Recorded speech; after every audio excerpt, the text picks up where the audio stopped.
popped up. I'm going to go Baby Jules. Baby Jules probably plus 245. Paul's always plus 150. Yeah. Minus 150. Long shots, Wancho. I can get good odds on Wancho. You can. I can get like I got Adam. Never first. Never first. He's always in the mix, though. AJC could be for. Yep, that's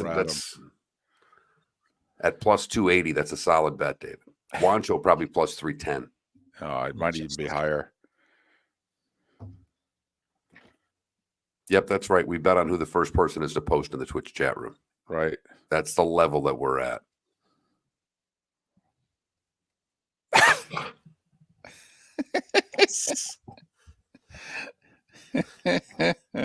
Good morning, Baby Jules, and I won the bet.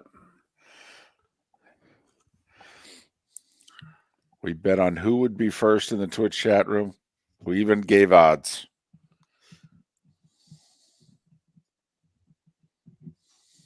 Baby Jules, good morning.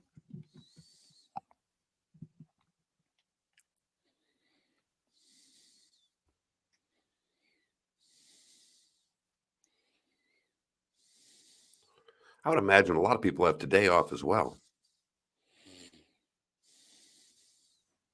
Pittsburgh Airport was a damn blank show last night. Yeah, that's no fun.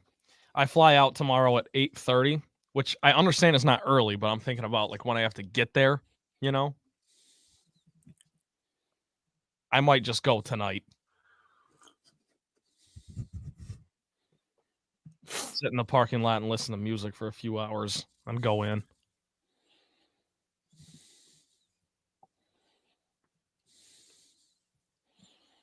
It's the very first time I've ever parked in long term at RSW. What, you usually have someone drop you off? Uber. Oh. 9 times out of 10.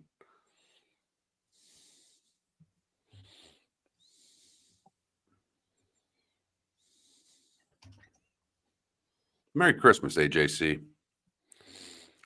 Good morning, everybody. Yeah. It is an old jersey ambient. It is a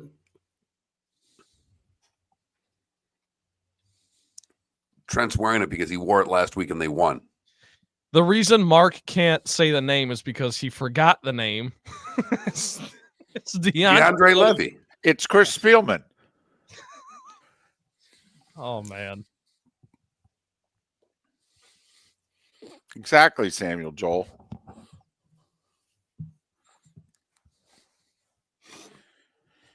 Look, it should be Chris Spielman. I should do the old duct tape on the back of the jersey. I do have a Herman Moore jersey that I enjoy. Mark, you'll appreciate this. By the way, my dad sends me a selfie last week because he was at the game. And he sends me a selfie out of nowhere. And it's him and his buddy and Herman Moore in the middle. Herman Moore apparently was just walking around the concourse taking pictures of people. Yeah, he was. I saw my cousin had a picture with him too. She was at the game. They did the Michigan State Baylor game and the Lions game. Yeah, I just got a chuckle out of that. That's made it funny. my dad's profile picture on his contact photo. Nice. Okay, here we go. You say so.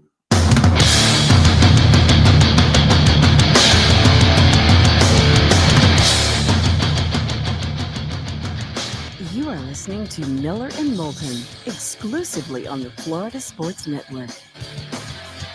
And now, here's Mark Miller and David Moulton. Top of the morning to you. It is the Friday before Christmas, but it's a football Friday. Football Friday. How the heck are you? We are Miller and Moulton. This is the Florida Sports Network, floridasportsnetwork.com. And we are putting our limited technology to the test, man. I'm still live in West Lafayette, Indiana. Mark has decided, you know what? It's Christmas break, man. I'm out of here. I'm with family. I'm with the in-laws in Pittsburgh. How is Pittsburgh this morning? Chilly? Well, with how soft you've gotten, my goodness, it's probably downright cold. I'll tell you, last night, there was a lot of they're redoing the airport here in Pittsburgh. So my brother-in-law had a tough time getting to baggage claim to pick us up last night. So I was outside for a good 10, 15 minutes waiting for my ride, and I made it. So I feel like I'm ready for the football game on Saturday. So we're getting there, David. Did you travel in shorts? Hell no. Okay, well, see, oftentimes when I'm traveling from Florida, you're supposed to dress to where it is you're going. And that was my excuse whenever I was like leaving Jersey and heading back to Florida.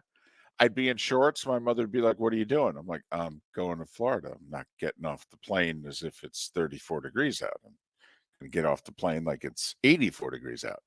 Okay. But then I would show up and she would be like, "Well, why are you dressed like that?" I go, "Well, I'm not going to sit on the plane in, layers." I mean, so I used Florida to my, attire advantage as far as I was concerned when I flew. Well, I brought one pair of shorts on the trip because what I've discovered, and David, I think you're aware of this because you travel to your mom's and visit with her once in a while, is that when you go to someone's home who's a little bit older, the home is a little bit warmer than how you keep your home. And so I'm in, I'm no, you got the shorts and a t-shirt and I did it specifically because I knew the temperature of the house would be a little on the warm side. You said that very politely, by the way. Room's right there. I'm panicked. I'm in a dining room. I'm going to wake everybody up in 10 minutes. But you know what? To deal with it, I guess. I'm the only one working today. They've got the day off. They got to deal with it. How is this going over, by the way? Like, is everybody okay with you doing the show, or are they like, really? Seriously? I think they just expect it now. I mean, okay. You and I work, David. It's what we do. We don't make a lot of money doing it, but we work. We are consistent. We show up. We grind. We are basically the 10 handicapper who's trying to break 80 every time that he plays, Jake. That is very true. Very true. And we always stub that one chip midway through the back nine and make double when it was an easy par and we screwed it up. We missed the green for the middle of the fairway from 150, and then we screwed up the simple chip and we make 6 and we shoot 81. You're right. That's it. That's who we are. We're just trying to break 80, David. We're not trying to break par. We're trying to break 80. And I think everybody can relate to that. We welcome Trent into the show. And I don't know if you all are appreciating us having fun with his Detroit fandom. And goodness knows most of you don't care about the NBA. But do you occasionally now find yourself watching to see whether or not the Pistons won or not? Because I have to admit, this is now my new favorite thing, maybe in sports right now. It's like, oh, wow, the Pistons are playing tonight. Can they win? And because Trent is also betting on the Pistons, he's going to continue to bet on the Pistons until they win. Okay, Mark, at this rate, he's going to be homeless before the All-Star break. Well, I loved that you sent him a text after he had bet on him last week and said, if you'd have just bet against him the last 2 weeks, think of the money you'd have. And Trent fired right back. If I'd have bet on him the last 6 weeks, I'd be paying my rent with this. Like, he realizes the error in his ways and he can't do anything about it. No. The first step to getting help is admitting you have a problem. I'm not there yet. Really? You're continuing to bet on a team that's lost 25 in a row. David, to be honest, I'm done. I am done. I'm done. Okay. You have my word. I am not betting on this team again until maybe play they'll Brooklyn. be favored. Maybe they'll be favored. Yeah, Mark's on the Brooklyn thing. I don't know. Last night, they ended up being 2.5-point favorites by the time the game tipped. Nobody played for the Jazz, and it wasn't even close. Well, it was close, but they still lost. So... But one game that wasn't close was the bowl game that was played last night. The Boca Raton Bowl. Yep. Where South Florida destroyed Syracuse. Can we say what Coach Golish said after the game? Are we allowed to say that or no? I'm going to give it a shot. Okay. Because they whipped that ass. There you go. That's what South Florida did last night. I don't know about you, Mark, but growing up, I couldn't curse. I was not allowed to curse at all. Oh no, For heck no no. reason at all, including like I would be in college. I'd come home, and if I would occasionally curse, my mother would look at me like, "You're not allowed to curse, you know. I don't care how old you are." And so it became I could only curse if it was a direct quote. It's the only time I was allowed to curse. Say, "Mom, I'm quoting here." All right. And at times she would say, "I need proof of the quote." Okay, fine. So we have proof of the quote. Alex Golish, South Florida football coach, post-game interview live on ESPN after they whooped up on Syracuse 45-0. And he just looked over at the scoreboard, looked back at the reporter, and he said, quote, "We whooped that ass." There we go. That's our guy. He had the full gambit of emotions in that post-game interview. He was nearly in tears with emotion with what they've done this past year. And then he went to that extreme on the other end. But that was a great win for him and for that program, coming off of the great recruiting day that they had earlier this week. So what a great week for South Florida. Absolutely. And they got the on-campus stadium coming. It's going to take a few years, but it's coming. And listen, they're going to be in the ACC in a couple of years. You all are laughing at us. We've been saying this for months. They're going to be in the ACC by 2026. They are going to welcome that new on-campus stadium with an ACC game. They'll get used to playing Syracuse every year because they'll be in the same conference. And they'll be whooping their yes. Can we get Seth Everett on the show today? Just to talk about the state of the program with Syracuse football. We'll get him on next Wednesday. He'll be wearing the Boca Raton Bowl T-shirt, unless it was too bad a beating and he won't anymore. So nice job. You know, we had a great night last night. And by we, I say Miller and Moulton. And thankfully, Trent took some of our advice, because otherwise he'd be homeless today with the vets that we knew he was placing. But who did we like yesterday, Mark? We liked the Rams. Yes, we did. -4 against the Saints. We love South Florida. Getting 3 against Syracuse. Yes, we did. I liked Purdue laying the huge number against Jacksonville. Laying 32.5. They won by 43. That's a cover. And I loved Kentucky laying like a dozen against Louisville last night, and they ended up winning by 19. 20. Yep. And for good measure, we said, you know what? We love the Rams and we love the Bulls. How about if you work them into a little thing together? You could maybe money line with both. You could even tease the Rams to getting 2 points and South Florida to getting 9. Why don't you play that? And so Trent, after, of course, taking Jacksonville in the points, why? Could have asked me. I'm doing play-by-play of the game. You told him not to. I told him not to. Literally in our post-show, our quick post-show meeting, which it's not really a meeting. It's doing the promo for the next day and talking about whatever it is. We continuing a segment. But David sat there calling the game and told Trent not to play it. Don't play it. I said they're not a good outside shooting team.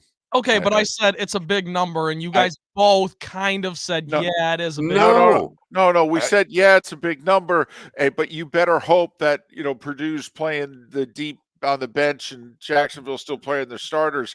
That's your only chance at a backdoor cover. That's what we said. But we did not like it. Mark, matter of fact, and I said, I've seen them practice. I've done 2 of their games. I don't like this play.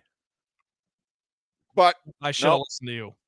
Yes, as a matter of fact, you should have. Yes. Like many things in life, all the advice on this show that I've gotten, all the wisdom I have corralled from you guys. I should have listened to you about Jacksonville.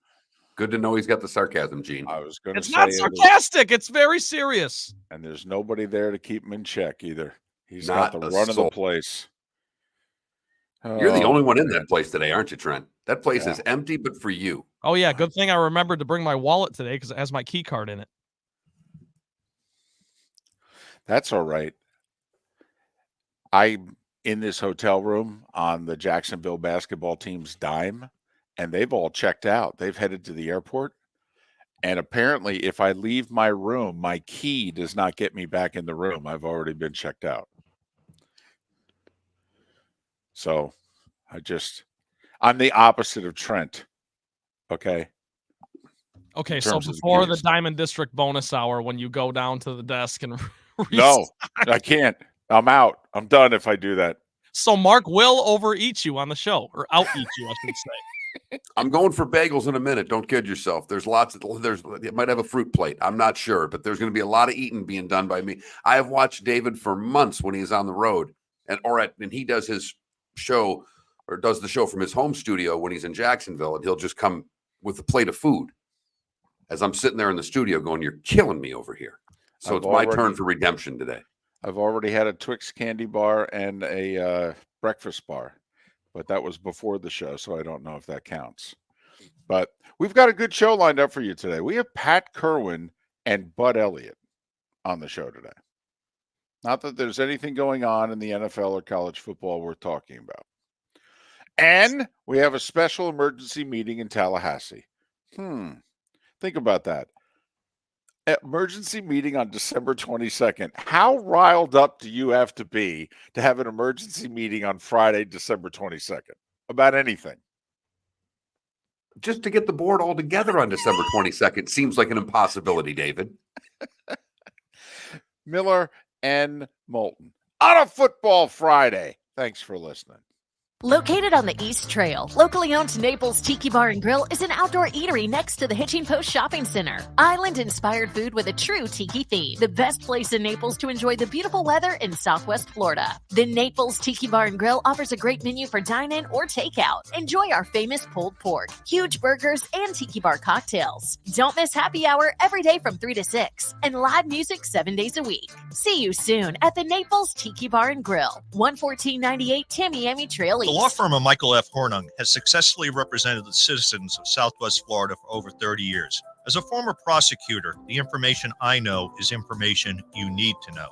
If you've been arrested for a DUI, a criminal matter, or involved in an auto accident, call the law firm of Michael F. Hornung. I'm a local attorney with local knowledge to assist you through the process. For a free consultation, call 239-437-0095. That's 239-437-0095. Offices in Florida. Have a Molly Christmas, a Molly-made Christmas. Give your family a gift of a clean house. When you're looking for professional house cleaning services, you want to make sure that you find a team that can accommodate your budget, schedule, and cleaning preferences. Molly Maid is proud to provide thousands of families across the country with industry-leading services tailored to their specific needs. Call Molly Maid today at 239-774-5839. That's 239-774-5839 or online at mollymaid.com/FTMYERS. Hello, friends and family of Southwest Florida. Are you looking to tap into the electric vehicle market? Well, look no further, because we here at Southwest Florida Golf Carts have just what you need. E-bikes, golf carts, LSVs, scooters, and more. Come down and talk with one of our experienced sales reps, have a soda and a smile, and you could be cruising the streets in your new EV today. Stop by the store or visit our website at flgolfcarts.com and enter for a chance to win $100 off your next purchase by answering John's monthly sports question. You are listening to Miller and Moulton on the Florida Sports Network.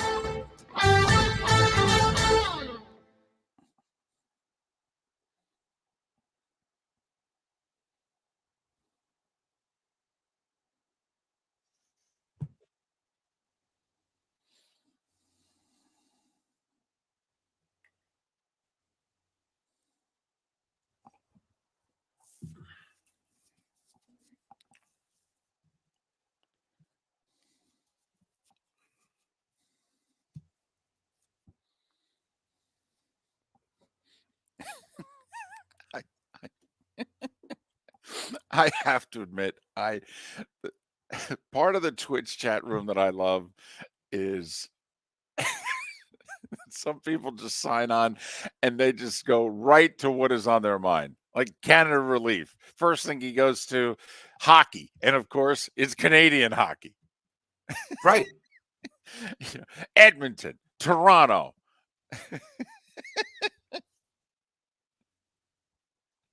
Fired up. Boy, It's bad like- night for Seth. The Devils get whipped up by Edmonton at home. Oh, and they 4 in the third for the Oilers too. It was 3-2 Again. Devils. What's Seth doing? 3-2 Devils going to the third. McDavid and Draisaitl, 2 early goals in the third.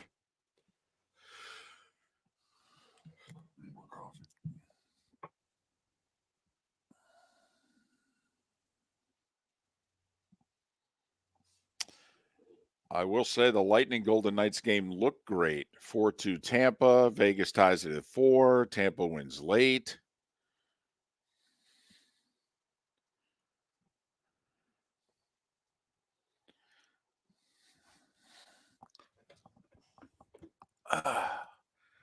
There were a lot of good sports on last night, but after the Pistons lost, I was out. I was out.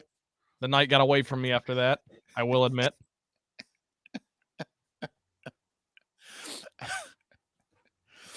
And if you watch the game, I mean, it was no one Trent, cares. I'll stop. Trent, no, you cannot talk about this out loud. Sorry. Okay, No, you're right. You have to have this conversation in your head. Nope. No, you cannot share this conversation with the rest of us. Nobody gives a blank. No one. No one. cares at all. The only thing that we are curious, we love the train wreck, so we are slowing down as we drive by it and go, son of a gun, they lost again. That's it. That's all we care about.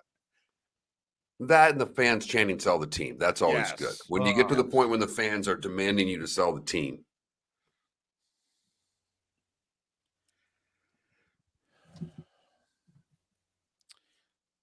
KG username wants to know if your microphone was made by KTEL. No. Mark, you sound good, by the way. Company called Blue. Wow. Making fun of my microphone. No, No, No, not you, Jim, Trent. not Hey, you, Trent. Not you, Trent. Not you, Trent. Take it Oh, easy. Easy, okay. easy. I thought you easy. were- This Pistons loss has really messed you I up. thought you thought I Golly. was being sarcastic again. I mean, I have to admit, so the first 24 didn't get to you, but the 25th one, that's it. By the way, we also told you last night to play the Bucks over the Magic. Although I don't know if they covered. Oh, yeah. They only Oh, won no, by they 4. didn't. No. Oh, See, they oh, were I- up significantly, but Orlando made a run. Oh, I read the score wrong because it was 5. For some reason, I said 104. I didn't see 114. That would have been a loser. Big win for your T-Wolves last night, David. No LeBron for the Lakers.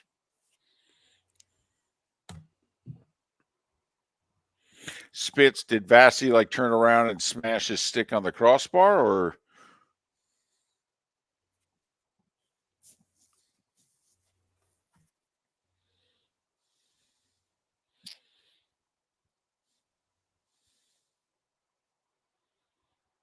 see?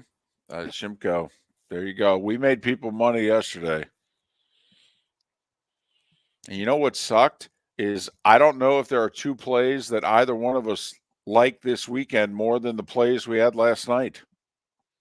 Hey, I'm taking. We're just getting started. I'm taking all your guys' picks for the NFL Don't. weekend. All of Don't. No, we do not like Here we this go. NFL weekend. 2 seconds. Sorry.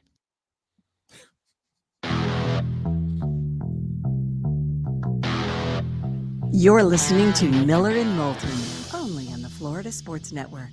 And now, here's Mark Miller and David Moulton.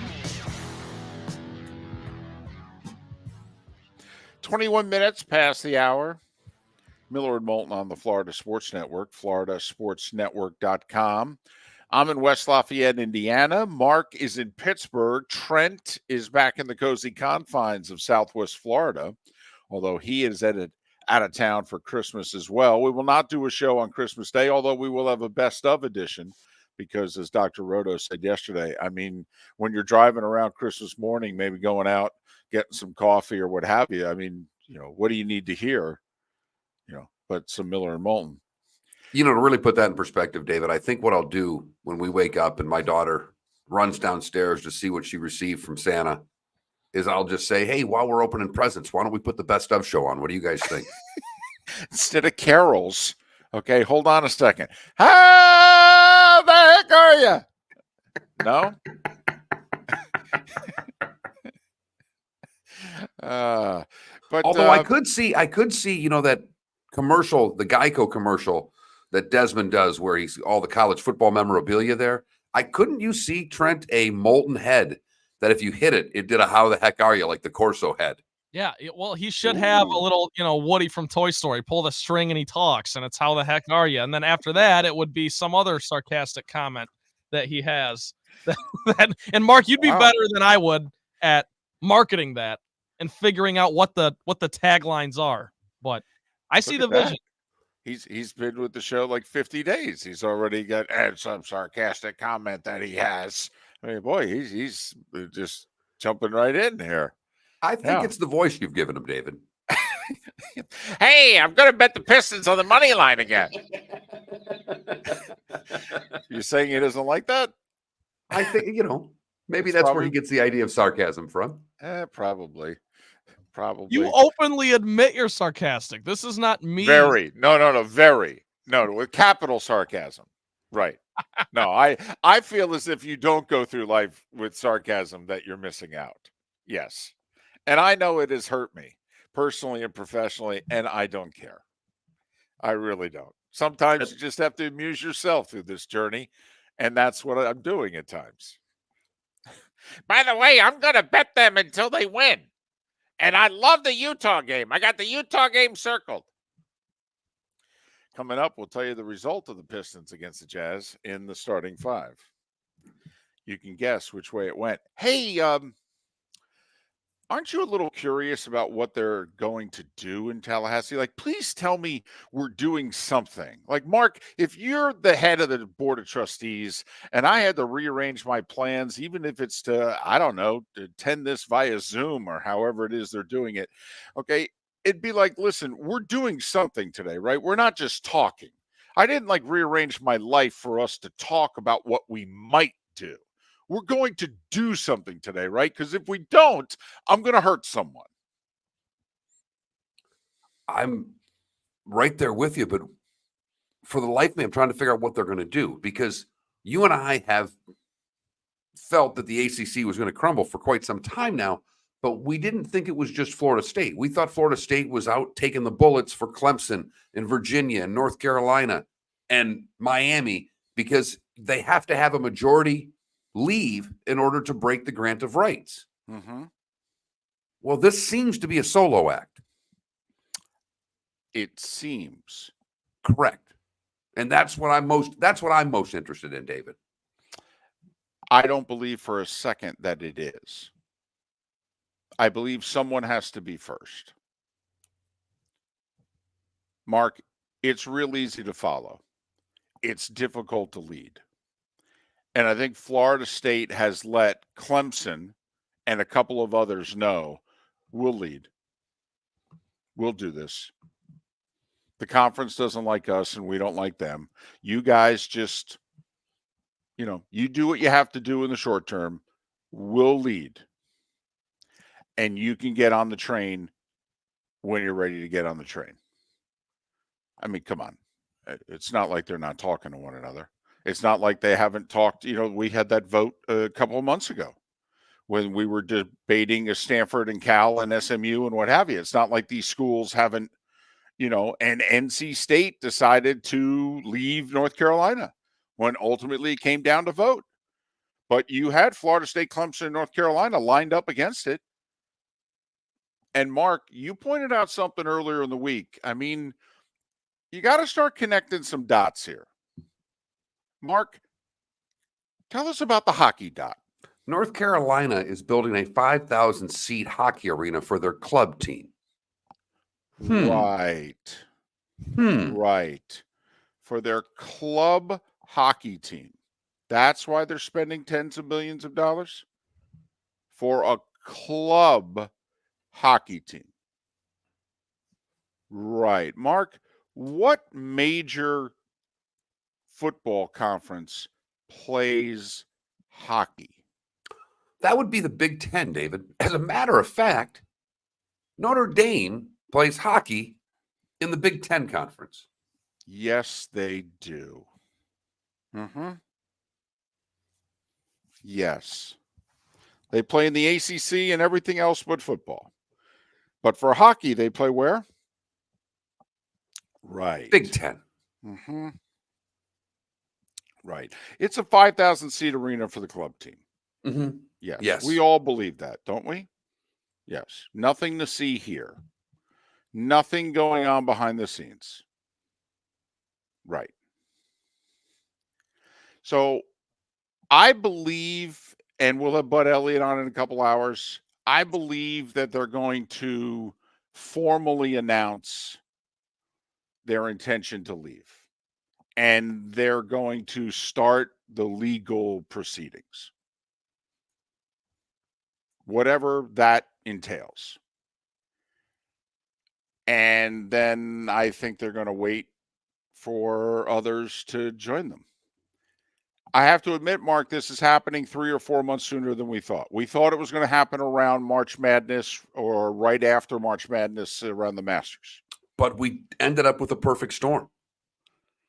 When Florida State was left out of the college football playoff, obviously they're incredibly upset there. And that started, I shouldn't say started, David, that reignited the problems that Florida State has with the ACC, because they already had, it's not like this was the first time that they've had problems with being in that conference, but it reignited it. So much so that they're having an emergency board of trustees meeting on December the 22nd. Right. Right. The Friday before Christmas. A board of trustees meeting.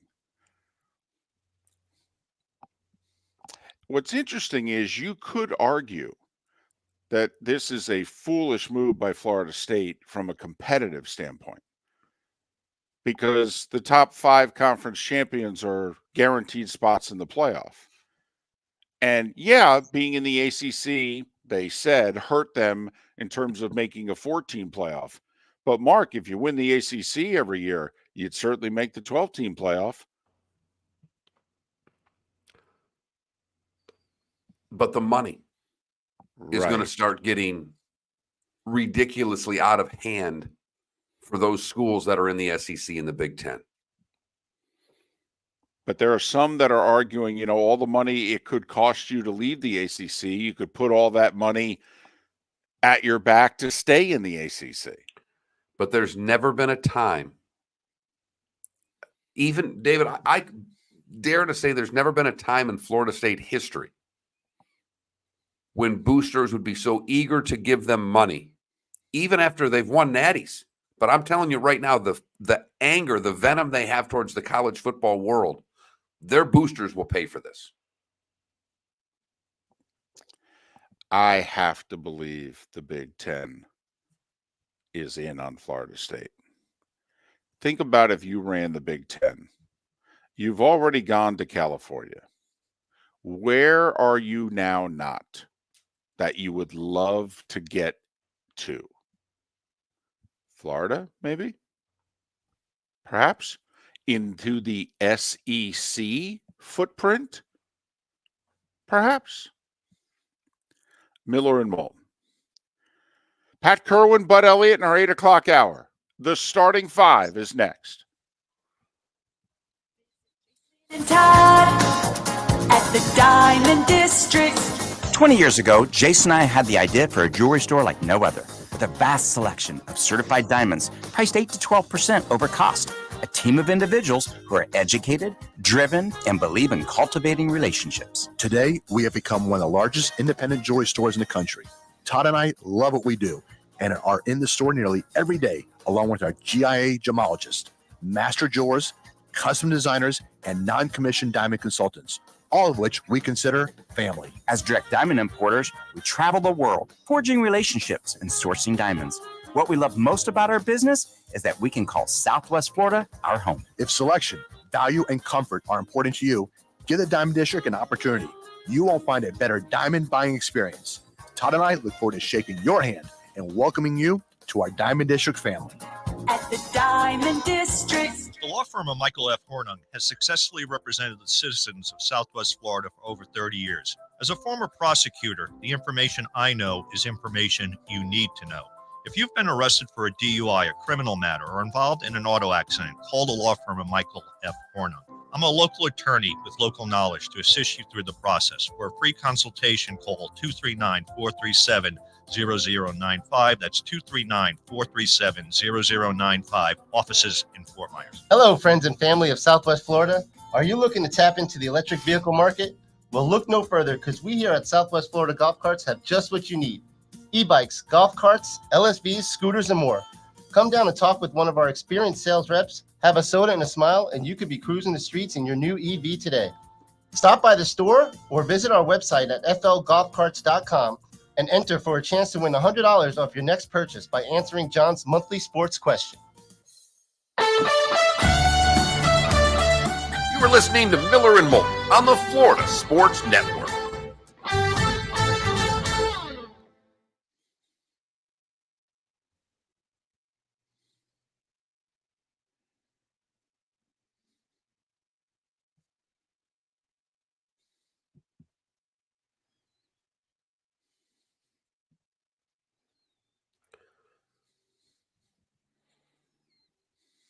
I don't think, Nick, Notre Dame would ever go to the SEC. Oh, God, no. It's beneath them academically. Do you think they're ever going anywhere? I'm curious. I'm a real question. Like, do you think All they'll about, ever Trent, cave? it's all about money. If it Right. gets in the next round, like apparently NBC just ponied up. So NBC or Notre Dame doesn't have to join a conference. But if the time ever comes that they can't get the money as an independent that they feel they need, that's when they'll join the conference. Now, the ACC dissolving would be interesting because it would kill their football schedule.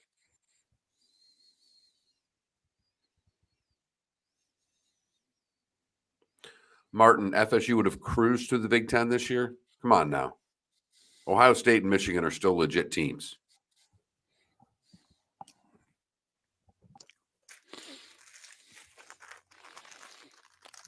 By the way, it was funny. The committee never said anything about Florida State's schedule during the first 12 games they played. It was only after the 13th when they said, well, we got to screw these guys. What excuses you got? I still love Bud's tweet of, this is what my 12-team playoff bracket would look like this year. Yes. And there's no Florida State there. Yeah. What do you guys think? And everyone's, it's just chaos in the replies. They don't understand the sarcasm.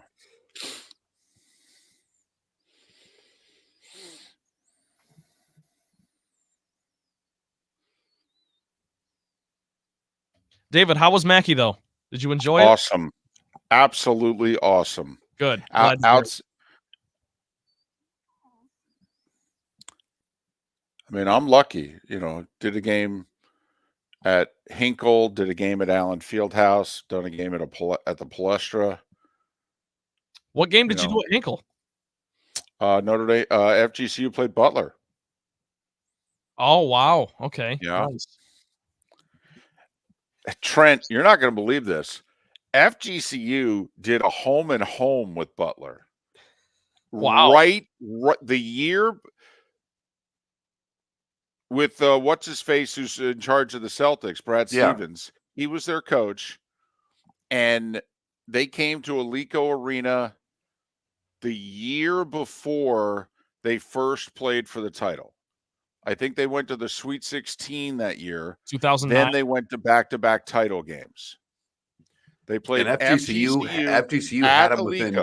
Yeah, that was a great game. We came out of the last media timeout, Trent. FGCU is walking the ball up the floor down 3 against Butler with 3.5 to play. Oh, love it. Well, and the other one, Trent, is they beat Miami the year was that the year they went to the Sweet 16? They beat Miami. Yeah, they did early in the season. And Miami gets smoked by, or Miami smokes North Carolina.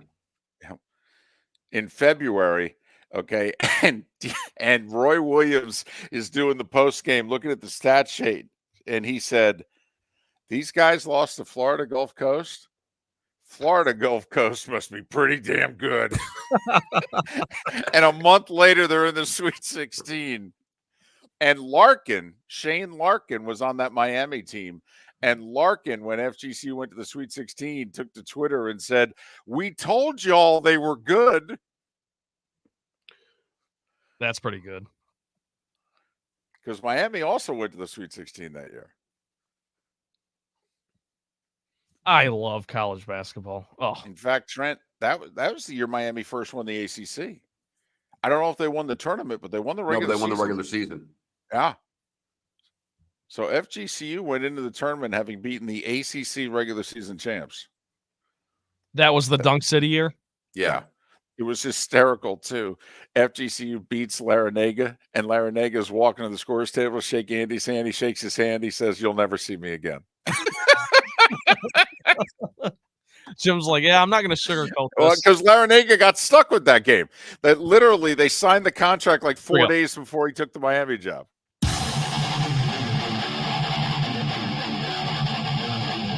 You're listening to Miller and Moulton, exclusively on the Florida Sports Network. 22 minutes before the top of the hour. Miller and Moulton on a Football Friday. Football Friday. I'm in West Lafayette, Indiana. Mark is in Pittsburgh. Trent is back in the cozy confines of the 239. We'll wish you all an early Merry Christmas. We're not going to be here on Monday. We will be back on Tuesday, however, to recap a huge weekend in the NFL, which got underway last night, which leads us to The Starting Five. 5 stories you need to know. It's the Starting Five on Miller and Moulton. Here's number 1.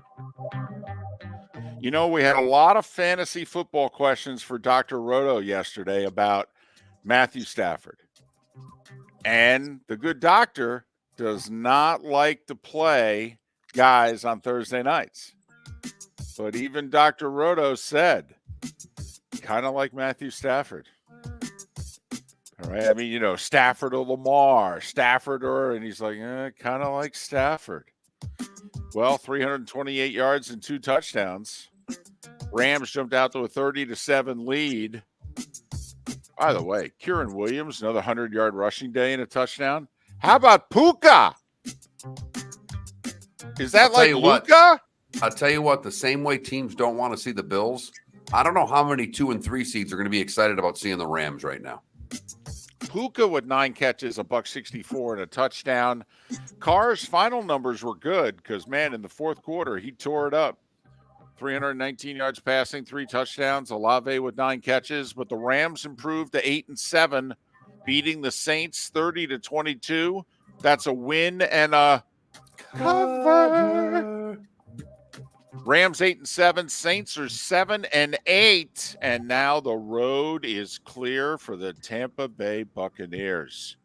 First off, they know they're going to be in first place no matter what happens this weekend. But now they have a chance to get some separation heading into a showdown in a little more than a week with the Saints. Hell, maybe the Bucs wrap up the South before week 18. Thanks, LA. Steelers will officially start Mason Rudolph Sunday against the Bengals. Mark, you're going to be there. Can't wait for that. Mason Rudolph. Against Jake Browning. I mean, that's what you signed up for when you got those Steelers-Bengals tickets, right? Good gracious. No Jamar Chase as well. Yep. And yet the Bengals are favored in Pittsburgh. My brother-in-law warned me on the ride back from the airport last night. He says, you're going to hear chants of Fire Tomlin on Sunday. They are angry in this town.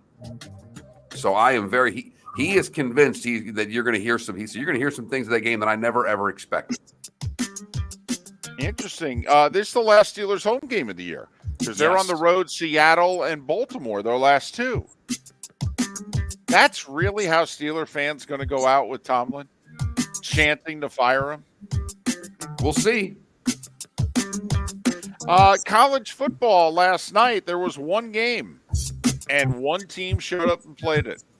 And its name is South Florida. The Bulls gored Syracuse. See what I did there? 45 spin. Held Syracuse to 159 total yards. Forced 4 turnovers. Byron Brown with 3 TD passes. 45-0. Mark, South Florida won 4 games total the last 3 years. Only one against the Division 1A opponent. Only one Division 1 win, really, in the last 3 years.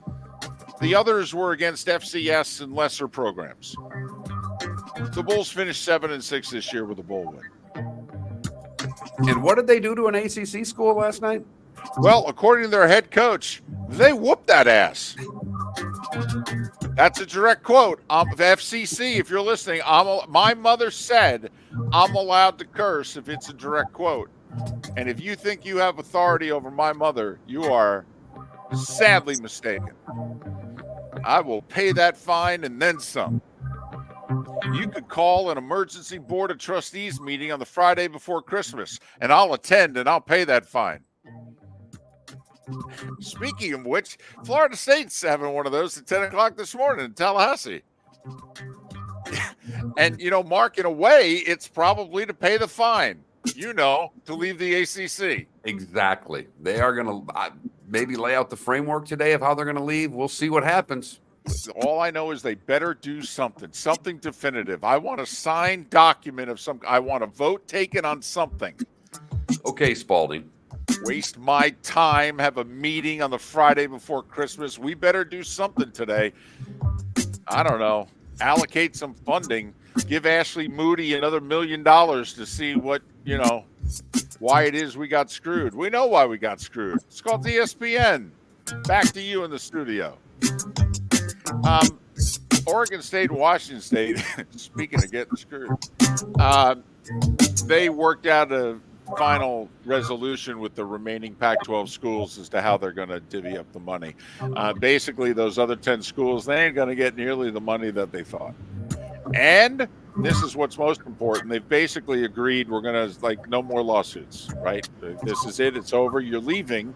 You get what you get. You'll be thankful. Now get the heck out. We're going to go do something with the Mountain West. Don't know if we're ever going to call it the Pac whatever again. Just leave us alone. Get out of our lives. But if you could keep playing us in football, we'd really appreciate it. Thanks. Baseball. Don't know if you heard, Japanese pitching sensation Yamamoto. He's 25. He's won the last 3 Japanese Cy Young Awards.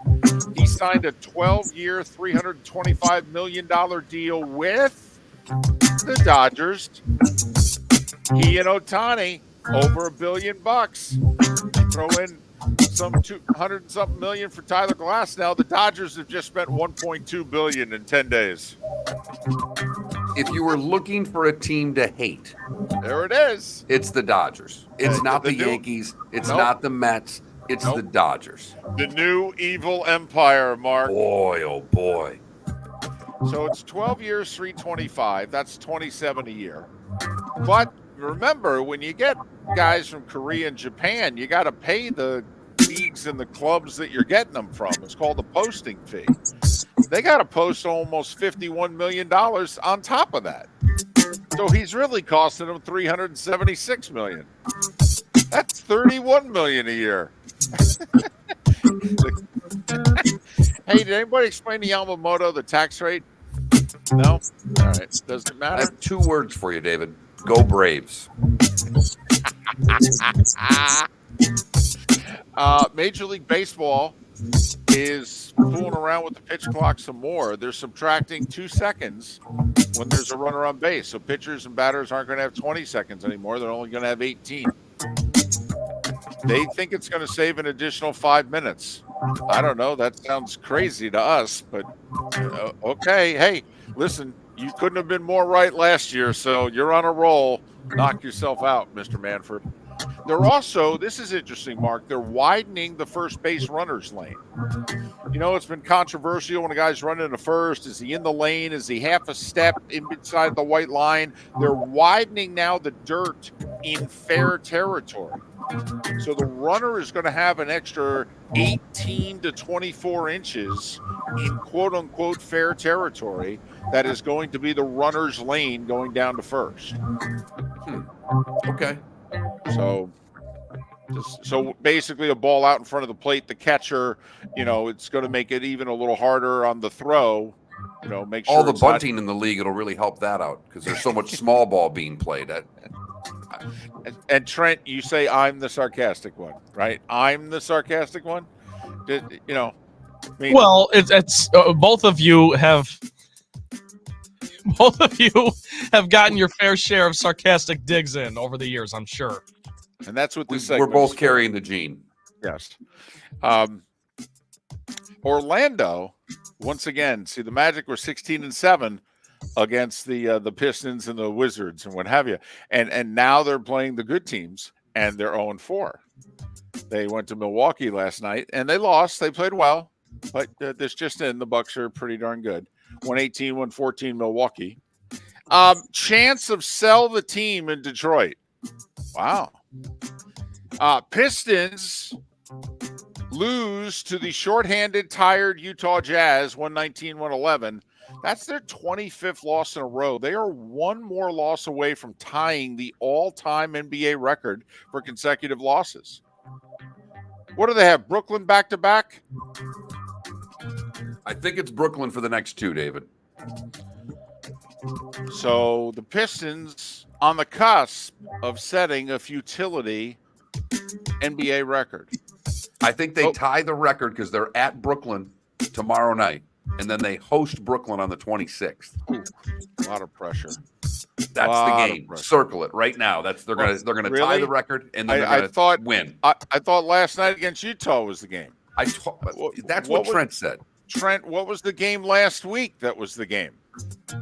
Was that the David, Wizards? I don't even this Pistons team. Sir, answer the question, sir. Judge, make him answer the question. Trent, It was what Atlanta, was the game wasn't last it? week? Wasn't it Atlanta? It was the Hawks, yes. Okay. So first it was the Hawks. That was the game. Because they were at home. And last night it was the Jazz because they were at home. And so now it'll be Tuesday of next week. It'll be Brooklyn. Mark, it'll be at home. Clippers 9-game winning streak snapped by OKC, 134-115. Thunder are good, folks.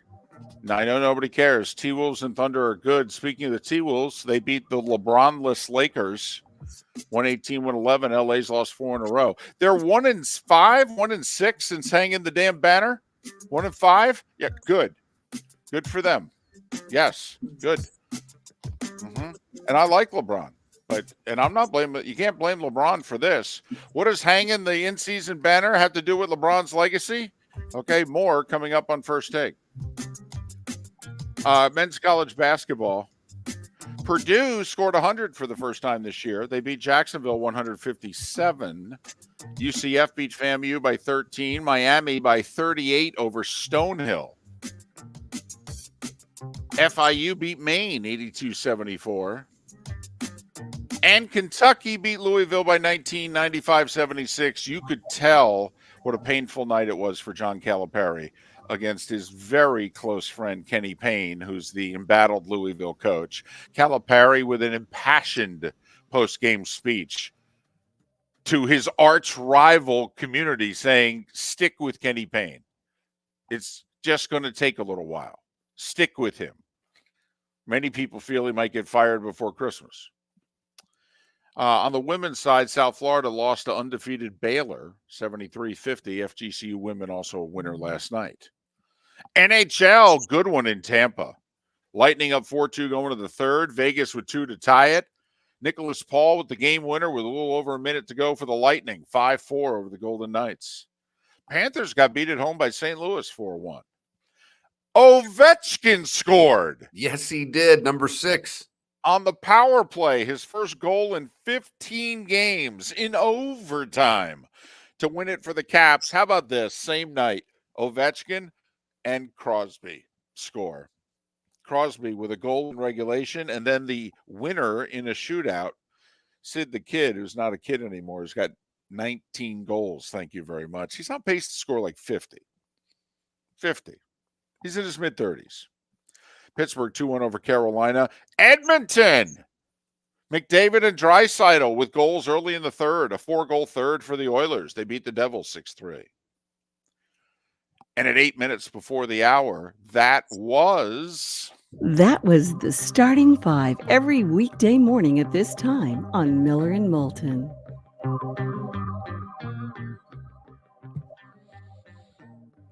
So there you have it.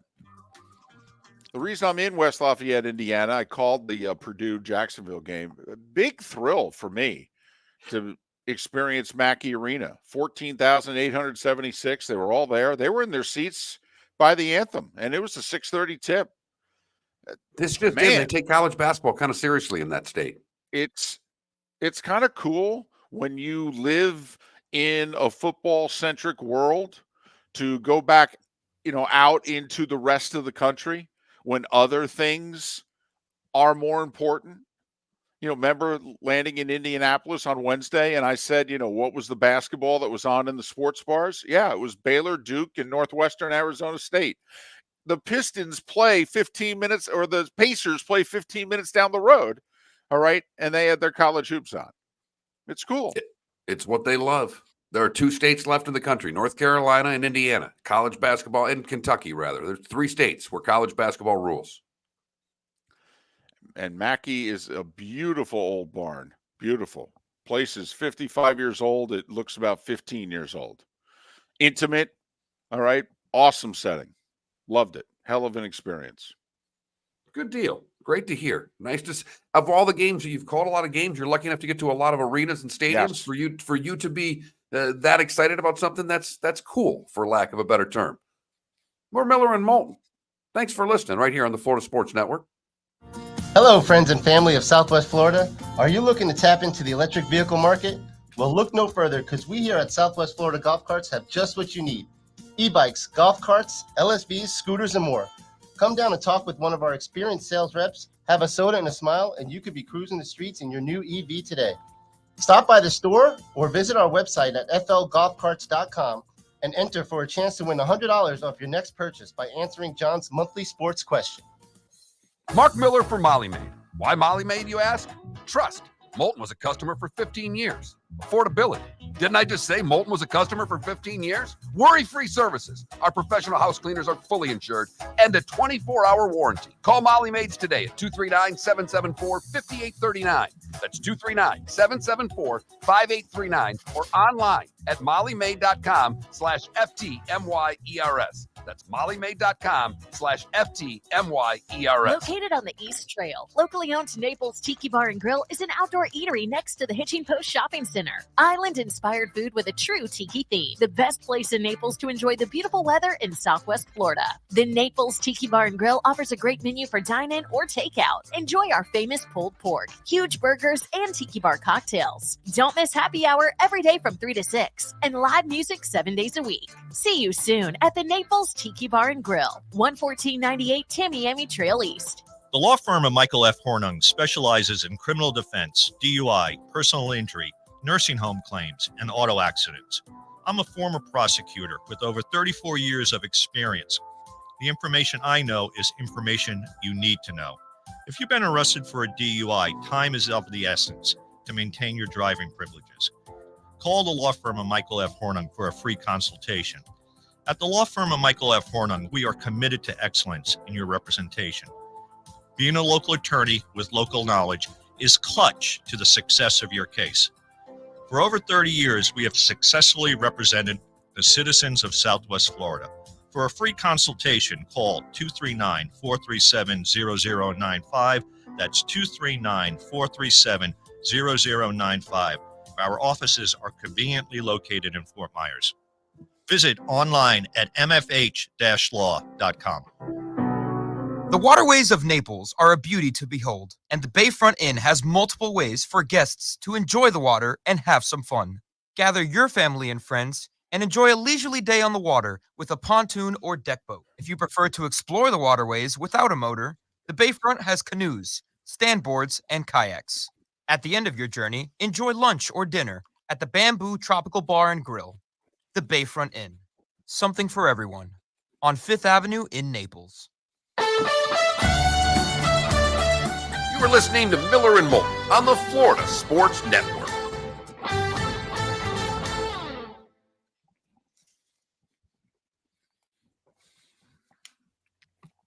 Baby Jules, the game aired on 1010XL in Jacksonville, a radio station.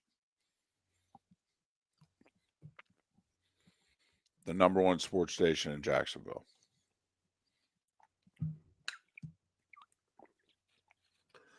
I had to get socks. My feet were cold.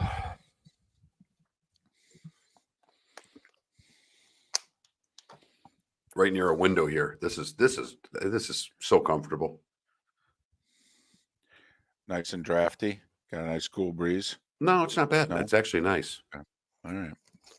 But I did laugh because, my mother-in-law made a full pot of coffee. So just hit start. And I think she assumed that full pot of coffee was for everybody in the morning. By the time they wake up, that'll be gone.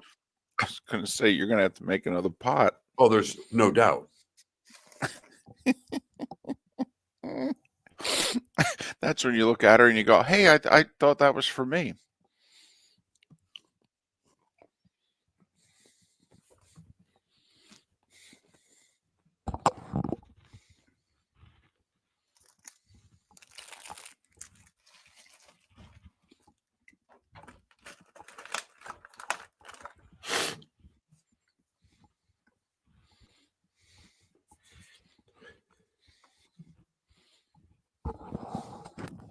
So are you right next to the JU bench, normal spot for a broadcast? No.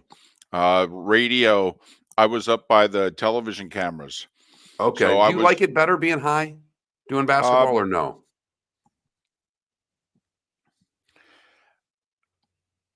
For one reason only, no. Yes, in many ways, you can see the court better. You can see the shoes and whether or not they're behind the line or on the line. But, Mark, the best thing about being courtside is you get to see the official signal who the foul's on clearly. Gotcha. And remember when we did it, you got to keep your own scorebook. Although the great thing about doing a game against a top-notch program is, they had an iPad for you there and a live stats. All those years I did FGCU, they didn't provide live stats. Yeah, I was live stats. They did when I was doing the games. They had that live stat thing. It was just on the computer. They didn't for ESPN Plus all those years that I did it.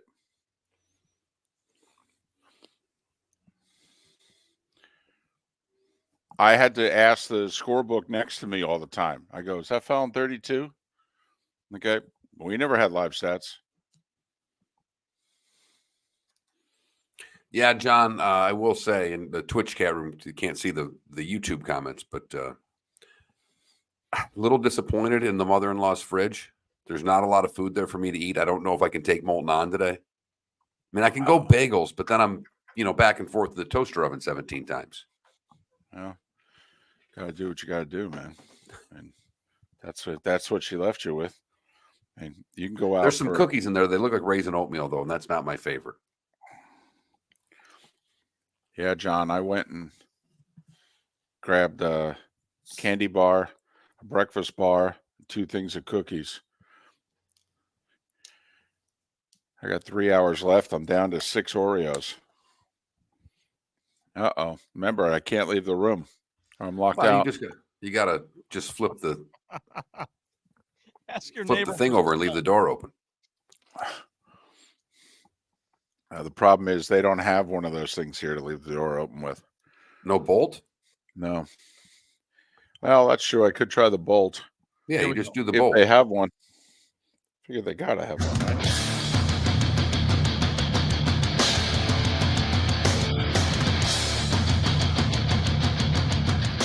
You are listening to Miller and Moulton, exclusively on the Florida Sports Network. And now here's Mark Miller and David Moulton. It is hour 2 of Miller and Moulton on this Football Friday. Football Friday. And the day that Florida State puts their stake in the ground and says, we are out of here. At least that's what we're led to believe. Miller and Moulton, the Florida Sports Network, floridasportsnetwork.com. All right. You get to play judge and jury here.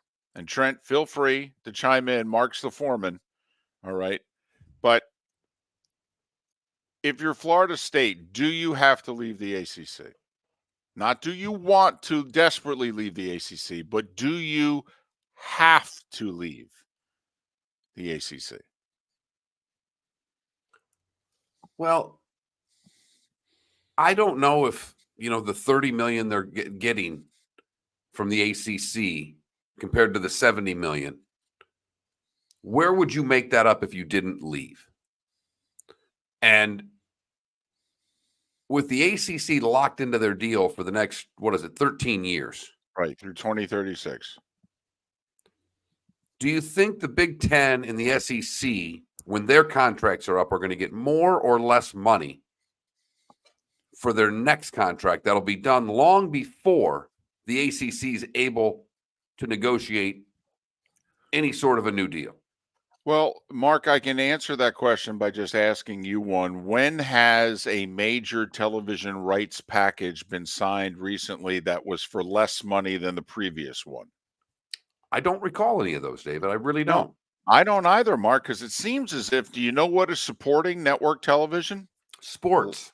Yes. Live sports. Correct. In And fact, even more so, live football. It almost seems as if you can't be a network without it. Hell, what is the CW trying to do? I'll be damned. You beat me to it, David. The CW is jumped into purchasing live sports. Everything they can get their hands on. Hey, we can get like 50 ACC basketball games? Great. 6 football games? Great. Is there any kind of racing? What can we get our hands on? Oh, we can get the whole, not the Xfinity series, right? Can we show the practice? Great. Yeah, sure. But is it And live? Not just CW. Apps like Max are putting live sports on. Obviously, we know Right. Apple's in the business of it. We know Amazon's in the business of it. Netflix is getting in the business of live sports now. So the Big Ten contract, by the way, is 1 year into a 7-year deal. So there's 6 more years of the Fox, CBS, NBC Big Ten deal. So it takes you through, I believe, 2029 into the spring of 2030. I think they have to negotiate a new TV deal for 2030 football season. So that's how long the Big Ten television deal goes for. I'm not exactly sure how long the ESPN SEC deal is. I think it's 10 years. I think we're talking 2032, 33. But Something like regardless, that? both of these conferences will be renegotiating television deals before the ACC deal's up.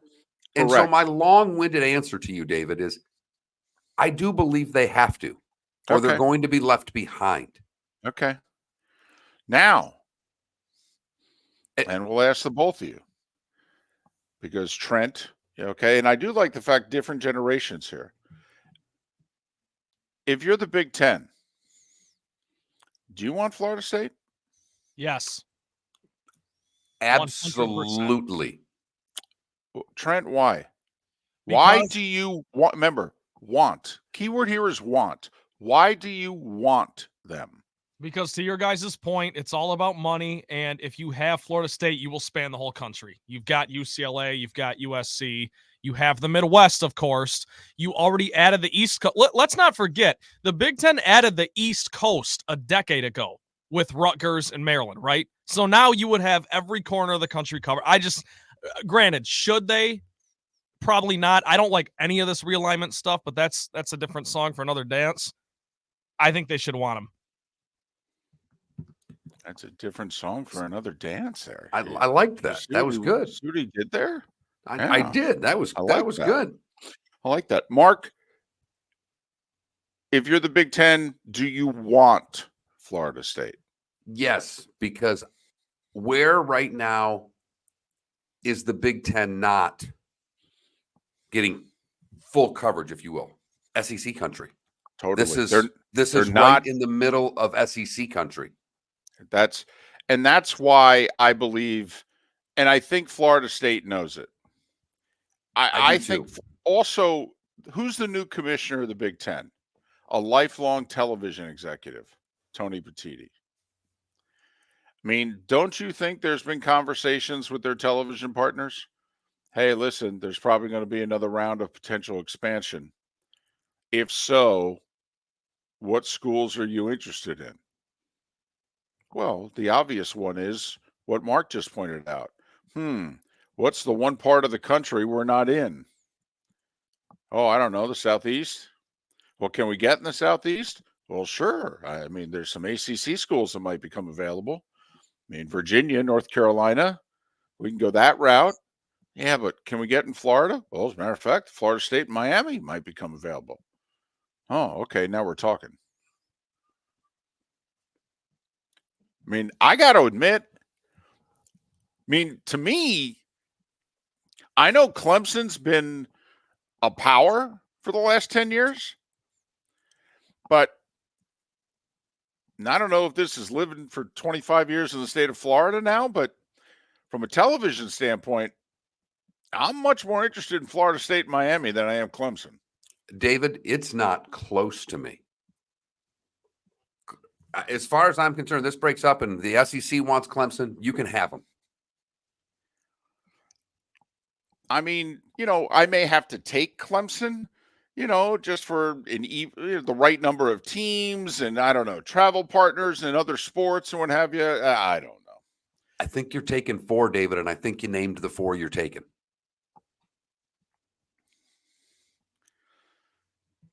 So I find that interesting. I was expecting at least one of you, because you're both from Big Ten country, I was expecting one of you to say no.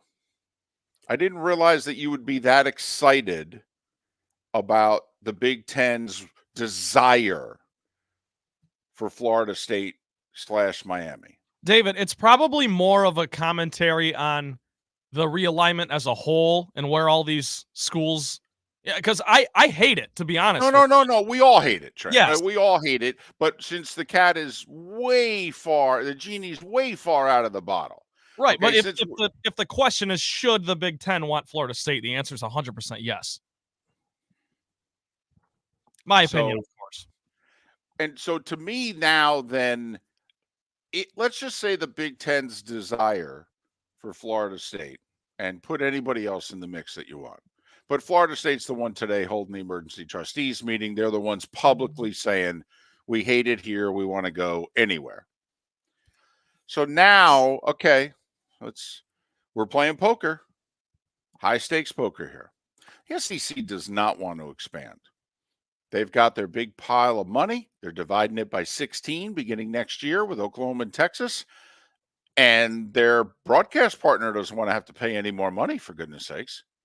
They got an NBA contract they got to negotiate. They got stuff to do. Okay, they're spending enough money. It's like, wait a minute, now you want more money too?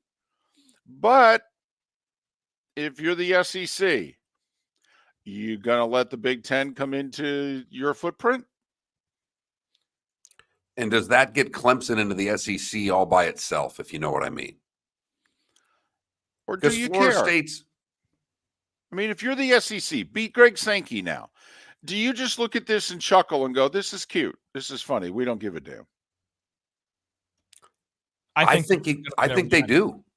Because tell me the team, and if, not named Florida State or Miami, that adds value to the SEC.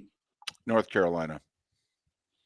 If they're not going to get North Carolina. North Carolina's going to the Big Ten. Well, I understand, but you asked a simple question. Okay. Now remember, money talks. Okay, so, if the SEC right now, they're sitting on their money, they're not interested. But, now we're playing poker, and you two are throwing a bunch of chips in, you're showing cards, and now I'm the SEC, and I'm like, you know what? I think it's time for me to go spend some of my chips. And if we're going to expand above that, see, this is the thing. If I'm Greg Sankey, Mark, if I'm going above 16, then I'm going above 16, if you know what I mean. If we're going to add, then I'm getting who I want. Okay, and who I want is North Carolina. Because I want to expand my footprint. I'll play defense. I'll take a couple of these teams to keep the Big Ten out. But I want to expand my footprint. I don't think North Carolina wants you. I really don't, David. I think North Carolina looks at the SEC and says that's beneath us. Because from an academic standpoint, and they don't care about football there the way they care about basketball. I've always thought North Carolina was a hell of a lot better fit for the Big Ten than it was the SEC. I completely agree with you. But you asked me the question. No. I'm just. If you're the SEC, who do you want? And believe it or not, I want North Carolina. I the hell with Florida State and Miami, to be honest with you. I want North Carolina if I'm the SEC. That's where I want to go. And that to me is the other poker game that's going on. Because let's face it, who runs big time college football? It's Fox and ESPN. I mean, this is a television. It's a show game. It's a television show game. That's all this is. Trent, in 2 months, okay, what is the one thing, if we fire you after the show today and you go back home for Christmas and they say, what did you learn in your glorious 2 months with Miller and Moulton? Trent, what's the one thing you learned? Both college football and the NFL is a television show, David. Thank you very much. We rest our case. We'll leave it with the jury. In Florida State, well, they're changing providers. That's what they're doing right now, David. They're cutting the cord. And it's just which streaming service are they going for? Are they going for the SEC or the Big Ten, where they could end up on Peacock? Speaking of which, there's a game tomorrow that's only on Peacock. Get used to it, because there's going to be an NFL playoff game that's exclusively on Peacock. Mm-hmm. Yep. That's the world we live in nowadays. So if there's a Bills fan in your life, let them know. Yes. That their football game is going to air exclusively on Peacock. Boy, they're not going to be jumping and breaking tables. They're going to be throwing tables once they find that out tomorrow. Where the hell's the game? It's on Peacock. The law firm of Michael F. Hornung specializes in criminal defense, DUI, personal injury, nursing home claims, and auto accidents. I'm a former prosecutor with over 34 years of experience. The information I know is information you need to know. If you've been arrested for a DUI, time is of the essence to maintain your driving privileges. Call the law firm of Michael F. Hornung for a free consultation. At the law firm of Michael F. Hornung, we are committed to excellence in your representation. Being a local attorney with local knowledge is clutch to the success of your case. For over 30 years, we have successfully represented the citizens of Southwest Florida. For a free consultation, call 239-437-0095. That's 239-437-0095. Our offices are conveniently located in Fort Myers. Visit online at mfh-law.com. Hello, friends and family of Southwest Florida. Are you looking to tap into the electric vehicle market? Well, look no further, because we here at Southwest Florida Golf Carts have just what you need. E-bikes, golf carts, LSVs, scooters, and more. Come down and talk with one of our experienced sales reps, have a soda and a smile, and you could be cruising the streets in your new EV today. Stop by the store or visit our website at flgolfcarts.com and enter for a chance to win $100 off your next purchase by answering John's monthly sports question. Located on the East Trail, locally owned Naples Tiki Bar and Grill is an outdoor eatery next to the Hitching Post Shopping Center. Island-inspired food with a true tiki theme. The best place in Naples to enjoy the beautiful weather in Southwest Florida. The Naples Tiki Bar and Grill offers a great menu for dine-in or takeout. Enjoy our famous pulled pork, huge burgers, and tiki bar cocktails. Don't miss happy hour every day from 3 to 6 and live music 7 days a week. See you soon at the Naples Tiki Bar and Grill, 11498 Tamiami Trail East. You were listening to Miller and Moulton on the Florida Sports Network.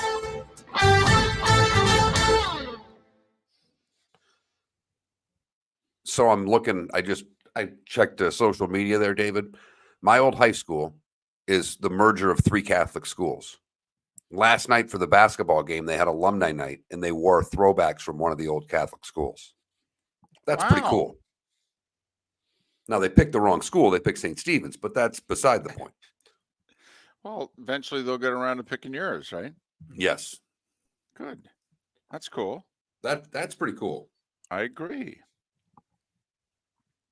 So, Mark, you went to Nouvelle. It's not just, it's Nouvelle now. It was New Yeah, Valley. I went to St. Peter and Paul my freshman year, and then the 3 Catholic schools merged Okay. and became Nouvelle. And then really started recruiting and dominating. Well, I mean, isn't it kind of like that just opened up the NIL era? Well, it was funny. Exactly. When it was St. Pete's, the JV basketball coach was the traveling PE teacher for the city schools. So literally he would take the 9th graders in middle school to city schools and be like, what do you think about coming to St. Pete's? Yeah, exactly. We might be able to take care of that tuition for you. Yeah, that's fantastic. My favorite story, Henry Underwood, who was one of the really good player when I was there. Hank, really good at football and basketball. And his mom apparently did the laundry for the school. That's how they justified paying for his tuition. And apparently the last paycheck was double what it was supposed to be. And Hank looked at my buddy's brother and says, I just thought they paid me because I had a good year.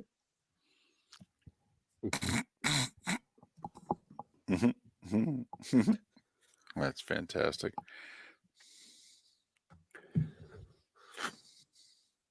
That's a pretty funny joke, Canada Relief.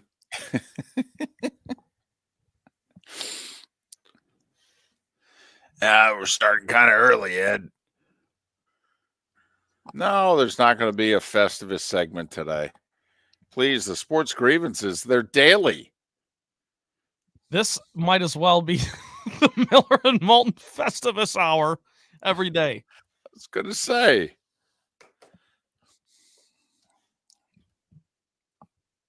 Producer of Miller and Motown, Trent Bailey. There you go. Right. If it's Miller and Motown, then you're Trent Bailey. I was just like, oh, man, are we off to a hot start?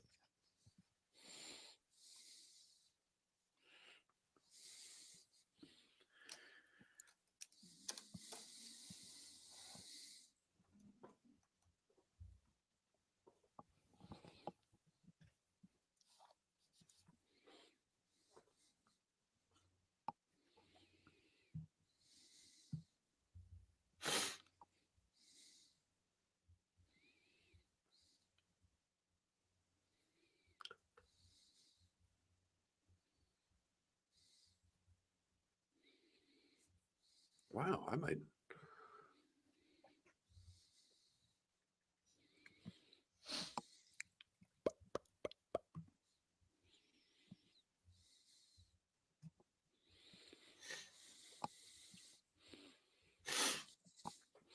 Festivus with the rest of us.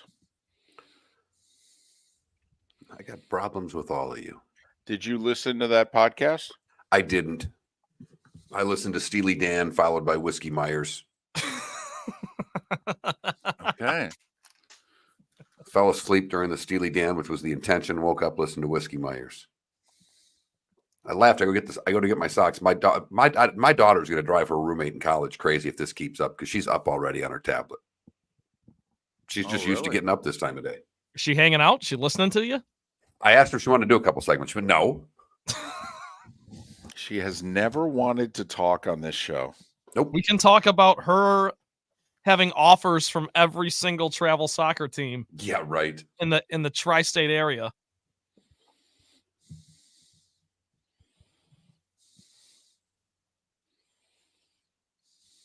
And how it affects LeBron's legacy. Exactly. Coming up next on First Take.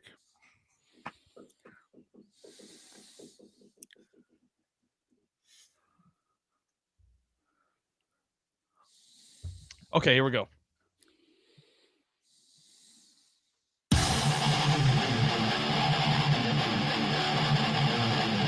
You're listening to Miller and Moulton, exclusively on the Florida Sports Network. 21 minutes past the hour on this Football Friday. Football Friday. Pat Kirwan, Bud Elliott to join us beginning at the top of the hour here on Miller and Moulton, Florida Sports Network, floridasportsnetwork.com. Our final show before Christmas. So Merry Christmas to everyone. Thanks so much for your support. We'll be back the day after Christmas on Tuesday, the 26th. Got to text on the text line, 21,000 for those that don't know. If you've never texted the show before, FSN radio is the keyword. You send that to us, then you can text as much as you'd like. And I got a text with a link to a X page, and it just said, Twitter is great. And the tweet came from Jared Dorfler.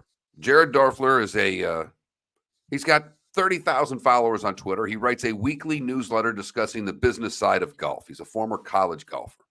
Okay. And he put out this tweet. I have 2 sisters. They're both single. Another holiday is approaching with no brother-in-laws in sight. We need to change that. And he had a picture with it. He says, the girl on the left is my wife. She's not looking for a boyfriend. At least I don't think so. And then he breaks down his 2 sisters. 32-year-old sister, far right. Wait, hold on. Scouting reports on the sisters? Both sisters, yeah. First, Love the 32-year-old sister who's on the far right of the picture. Iowa State graduate, Iowa MBA, lives in Iowa. No kids, 1 dog, in parentheses, dog is annoying. And then works in finance, smarter than this and can be stubborn. 30-year-old sister, middle left, Iowa State graduate, lives in South Florida. 1 kid, 1 dog, in parentheses, good dog. If interested, apply and replies. Bonus if you like to play golf, like to ski, like college football, like to stay up late sipping on tequila, debating if EBITDA is a legit measurable. And people were bent out of shape over him doing this. And he tweeted out shortly thereafter, he says, sisters have a sense of humor, don't worry. And he posts the tweet that he had sent to his sisters in a group text, which both responded with ha-ha-has, and one says, you could have asked for recent good pictures of us. And then he says 45 replies already, to which the sister replied, I'm crying laughing. They're a little too old for you, Trent. We know you're in the market. 30 might be a little above your pay grade. I don't know if you can handle that. But one is in South Florida and likes college football, so it's already a start. Yeah, well, one thing's probably for sure. I mean, are they off their parents' insurance, or what's the update on that? I'm looking to transfer. I'm in the transfer portal for insurance. Well, you're not alone. Okay. Mid-20s, late 50s. Okay. Yep. They're both in the same portal. So I hear you there, big fella. But he put his sisters up basically for auction on Twitter. Well, I love that, by the way. That's great. Be lighthearted, have fun. I'm curious how many brothers out there who have sisters who are single or divorced or whatever the case may be. Are you longing for a brother-in-law? I mean, he sounded like, man, I need a couple brothers-in-law. I do think, I will say, because I'm up in Pittsburgh, and my brother-in-law and sister-in-law, my sister-in-law is a very busy person. She has every minute planned out. Does a lot of stuff with the kids. And so this trip up here, we have the wife and daughter have plans. And he sent me a text a while back, birthday text, and with my son in town, he's dying to take us out. So Saturday morning, he's like, you guys want to go to Topgolf before the game? He just wants to do some day drinking with 2 guys. That's all. He's got 3 kids and a wife. He's like, can I just go have some beers? Right. You guys you don't even have to talk to me. You don't even have to pretend you like me. Can I just be in the back seat? So I feel like Jared here. I think my brother-in-law is a little bit like Jared. He's like just looking for a couple of guys to hang out with once in a while. Yeah, but here's the deal. In theory, when you get the brother-in-laws, that's a permanent thing. Okay, like your brother-in-law, he only wants you for 2 hours. Right. Okay, I mean, he just wants to rent you. Kind of like, going to the party store and, you want to rent some stuff for the party. I mean, he just wants to rent you for 2 hours. I'll take it. I mean, there's Nothing a big wrong difference. with that. There's a big difference, dating someone and then, actually, that's leasing with an option to buy. But once Very you much buy, that's different. Hey, we're going to go through the NFL slate with Pat Kirwan.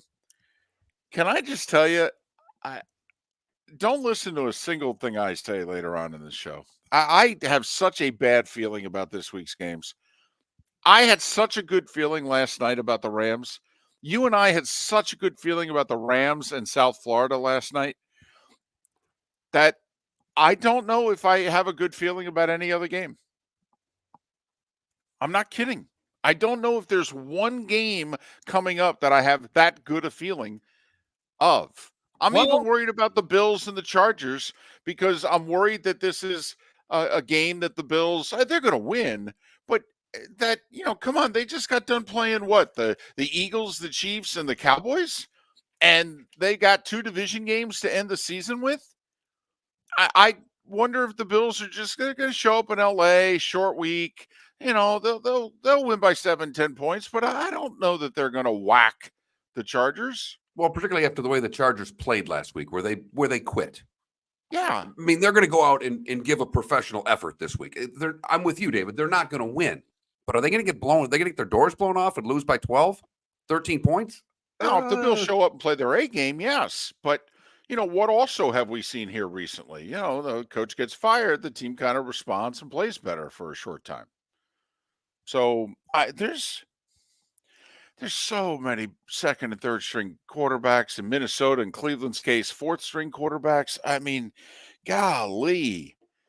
Vegas is telling us Trevor Lawrence isn't playing, right? Because suddenly the Jags went from 2 3-point favorites to 3-point underdogs, right? I mean, isn't that Vegas letting us know that Trevor Lawrence is doubtful? Because he didn't practice yesterday.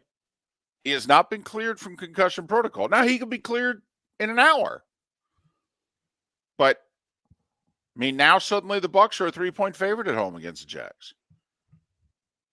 I think we all love Tampa Bay if Trevor Lawrence doesn't play. Trevor Lawrence plays, you do know the team with the best record away from home is in the league, right? It's the Jacksonville Jaguars. Away Time from now. home, does that include? Sorry, Yeah, does away that from include home. The Yes. London, yeah, okay. Yeah, away from home, not at TIAA or whatever the heck they're naming that stadium now. I should know. I live 20 minutes away, but I don't. All right. Yeah, the best record away from that stadium. I believe they're 5-1 away from that stadium? Yeah. Impressive. 3-5 at home, by the way, are the Jags. Unbelievable. Time now for our Molly Maid play of the day. Trent, what do you have for us?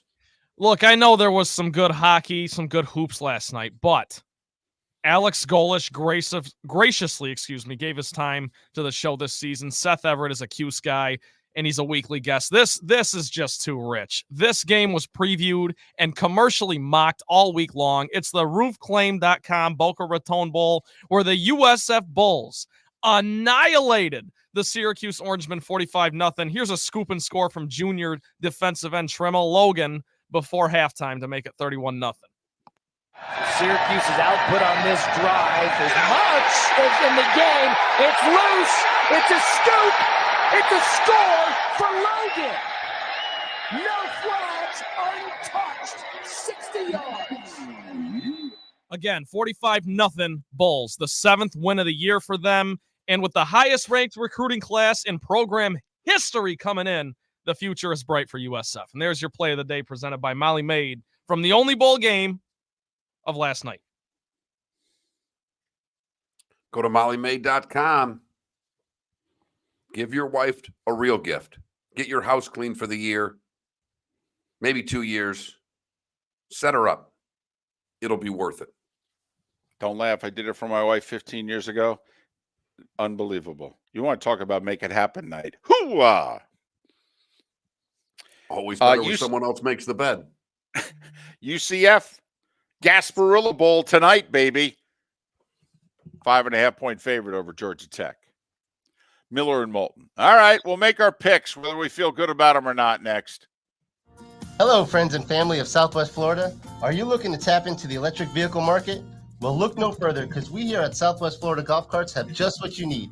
E-bikes, golf carts, LSVs, scooters, and more. Come down and talk with one of our experienced sales reps, have a soda and a smile, and you could be cruising the streets in your new EV today. Stop by the store or visit our website at flgolfcarts.com and enter for a chance to win $100 off your next purchase by answering John's monthly sports question. Ladies and gentlemen, once again. Hi. Excuse me. Hey, the line starts back here. Ma'am, if your party's not here, you're going to have to go around again. If you had the opportunity to avoid all this Wouldn't you? Salt Live is the official transportation provider of the Miller and Moulton Morning Show, making your trip to and from the airport seamless and stress-free. Salt Live is supported with the help of local partners like the Bayfront Inn. Gather your family and friends and enjoy a leisurely day on the water with a pontoon or deck boat. If you prefer to explore the waterways without a motor, the Bayfront has canoes, standboards, and kayaks. At the end of your journey, enjoy lunch or dinner at the Bamboo Tropical Bar and Grill.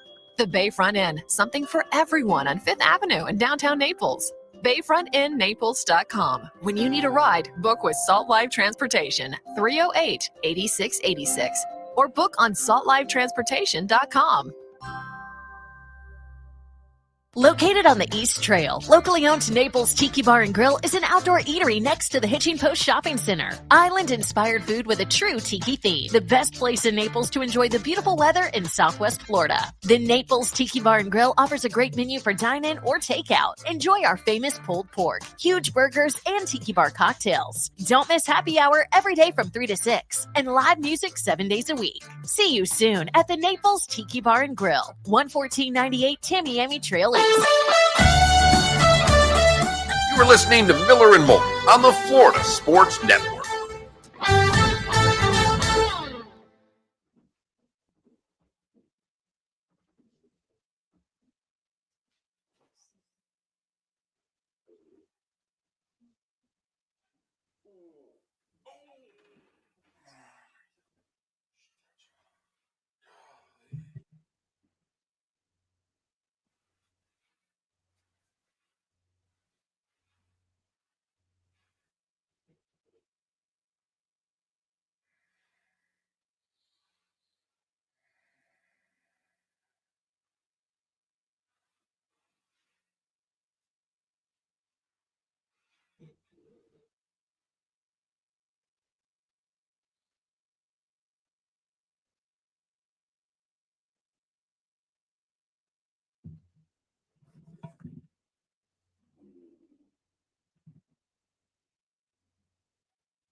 All right. First off, Ryan, I believe both women went to Iowa State, although the one got her bachelor's at Iowa State and her MBA at Iowa. But that's funny. That funny. That was funny. Also, Johnny Finger Lake. See, here's my problem. Now, suddenly, all of a sudden, Syracuse, oh, they were this, they were that. Then why were they a 3-point favorite? Yeah, they were a 3-point favorite. I don't want to hear it. 45-0. If you look at the line of the Jacksonville-Tampa Bay game, without a quarterback, the line moved 4 points in a day. Where was that line movement in the Syracuse game? They were favored by 3. Sorry. Well, yeah, I'm not. Just you got to take your ass whooping. We whooped that ass. That ass. No, Ryan, I don't blame you. It's too good a line.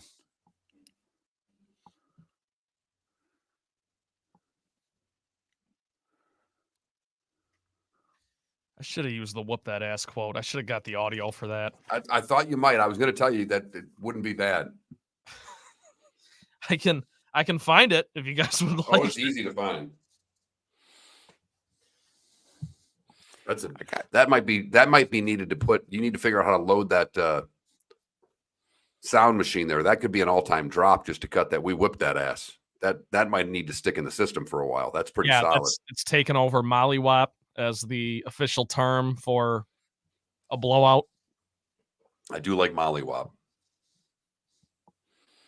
The mollywopping of the day, presented by Molly Maid. Oh. Ooh. I don't even. Ugh. David, when do you fly back? Late this afternoon. Nice. Through Atlanta again? Mm-hmm. Yeah, Ooh, the one good thing about Southwest, you're in the varsity. If you're in C, you got the varsity there. You can grab a quick dog. Flying home Delta. Flew here, Southwest. Sometimes you can get lucky with Delta and end up in C, but usually you're A, B, or E, right? Well, E has a, is it E or F? One of them flew into F the other day, and F's got a varsity. Oh, does it? So F's new. Yes. E and Okay. F are the ones that they are very upscale. It's like, Well, whoa. E is the one that's got that one flew, or not one Isn't flew E south. the international wing? Yeah, but they've got one flew south. It might be the best airport restaurant in the country.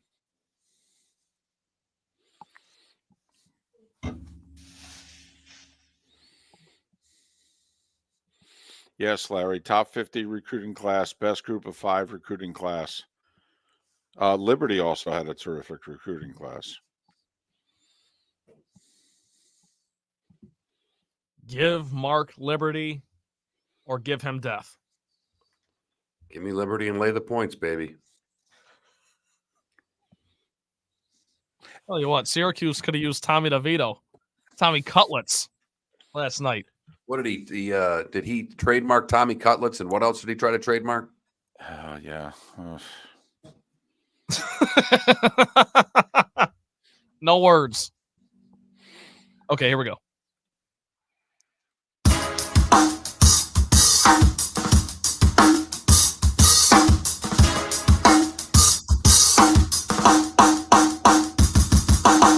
Welcome back to Miller and Moulton, only on the Florida Sports Network.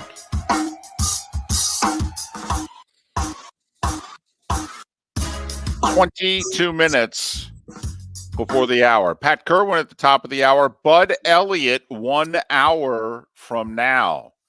Bud was fired up yesterday. We'll see if he's still fired up today. This officially the last day of the early signing period. Don't know if there's anybody left to declare. But we'll get Bud's thoughts on who did well, who didn't over the last 48 hours. And then also Florida State's Emergency Board of Trustees meeting later this morning. They're going to do something, right? Please? I mean, come on. A declarative statement, something. It just sign some document, take some vote, please. I hope it's better than taking a vote, David. I really do. I hope I hope the framework's already all done. I hope this is a short meeting, if you know what I mean. I hope this is a meeting for them to come in and say, damn it, we're upset. We're not taking it anymore. And here's what we're doing. And the meeting's over before it started, if you know what I mean, because they've already done all the work. This is just a formality. So just like how Florida State was sitting by the fax machine the last couple of days waiting for commitments, they're going to send their fax to the ACC today? Is that what you're saying? That's what I'm saying. We're decommitting. Is that what Florida State's going to do? They're decommitting from the ACC? Certainly looks that way. So that's some of what is coming up on the show and later today. I think we both love UCF tonight in the Gasparilla Bowl, right? Is there any other football game over the next 72 hours that we feel really good about besides that one? David, I have 4 NFL games, and I don't have a confidence level in any of them. One, I'm just clinging to what I've said earlier this week, that the Dolphins are going to win their next 2 games. And if I believe the Dolphins are going to win their next 2 games, then I have to take them laying just 1 point against the Dallas Cowboys. Well, I'm right there with you. So we both have UCF and we both have the Dolphins. Oh, this is going along swimmingly. Now, come on. We've been much better this year when we've agreed. In the past, it's literally you go, you take a loan, you bet against Miller and Moulton. That has not been the case this year. Lamar is 647-1 against the NFC. At least one of those numbers applies to the stat. That's like 15, 16-1, something like that. I believe it's 16. Might even be 17-1. I think it's 17. They're getting 5 points. It opened at 3.5, and so the money's coming in on the Niners. I'm taking Baltimore in the 5. I'm doing something I very rarely do. That's taking underdog, David. Mark, do you like the money line? If I were to bet it, I'd bet the money line as well. Yeah. And I'm playing a hunch here. The NFL is a great television show. And Trent, I think very highly of you. You have added a lot to our show. We're very happy to have you. But sometimes I have to be my snarky self. I'm taking the Vikings +3. You knew a butt was coming, Trent, didn't you? Well, I knew it was some dig at one of my teams, but yeah. And it must be pointed out, if you're not watching us on twitch.tv/Miller and Moulton. Trent, what's the official Friday attire today? DeAndre Levy jersey. I bought it in 2016, Detroit Lions. Number 54. Of course, most people only know Chris Spielman is wearing 54 and playing for the Lions. Trent, you also have your Lions hat on. Lions shoes by any chance? Not the Lions shoes. I will say my Lions hat is embroidered on the side with Jameson Williams' autograph. And Trent, why are you wearing what you're wearing today? Because I am a season ticket holder. Is that where you're going with this? No. Trent, once again. What'd you wear last Friday? This exact outfit, right down to the toes. Same outfit. I'm wondering if either one of those Iowa State women are going to be okay with this. So I've got the Vikings +3, and I'm taking the Packers and laying the 5 against Carolina. I think they have a bounce back game. They know how important it is, and Carolina is bad. Yeah, but like the Pistons, Mark, they're at home. Are you sure? Right. Also, though, Jordan Love and Green Bay on the road is a shaky play. That's to give 5.5 with Jordan Love and the Packers on the road is actually, I know they're playing the worst team in the league, but Green Bay on the road is not a good play. So, okay, UCF, Dolphins, Ravens, Vikings, Packers. And you're actually getting points in 2 of those 5. I am. That's very unlike you. I know. I am getting points in 1 game, and it's tough to justify it, I'll admit. I'm taking the Commanders in 3 against the Jets. First off, because I think the Commanders will have the better quarterback. And secondly, I actually think the Commanders will play harder. I mean, the Commanders played the Rams hard last week. They lost by a score.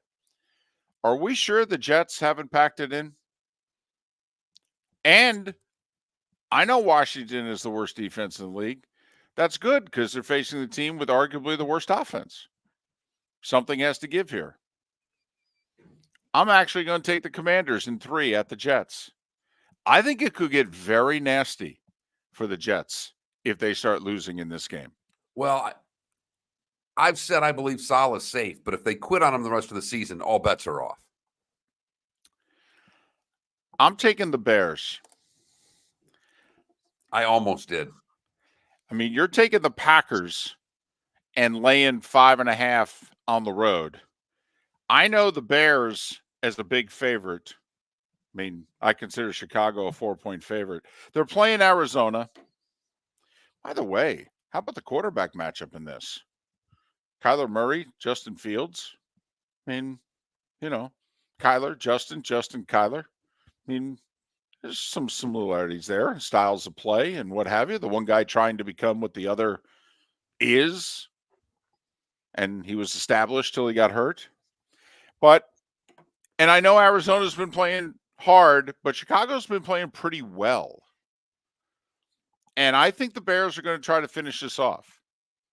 You've got guys who are impending free agents that are publicly saying, I'd really like to stay. I don't know if I have confidence that the organization's going to pay me market value, but I'd really like to stay. I think the Bears sense that they're close. So I think the final 3 weeks are very interesting in Chicago. I'm going to take the Bears, lay the 4. So I'm with Mark on UCF, laying the points tonight against Georgia Tech. We're both taking the Dolphins. I'm taking the Bears, laying 4.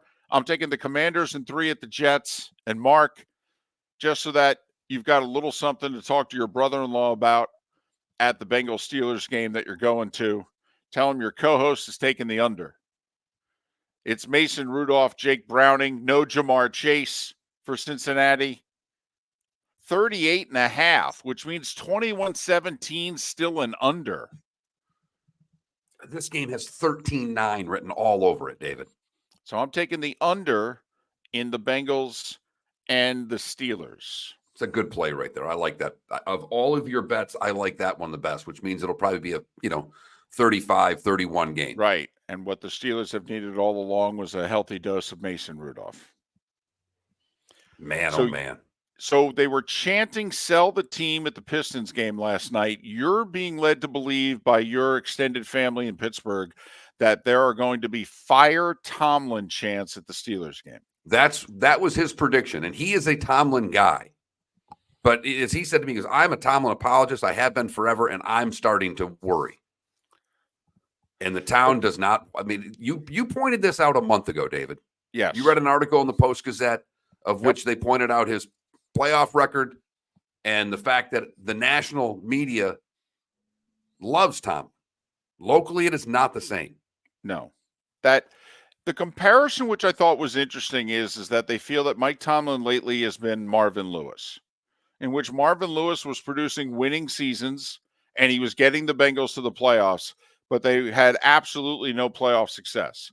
Well, the Steelers have had very little playoff success recently. In fact, is the Steelers' last playoff win when they beat the Dolphins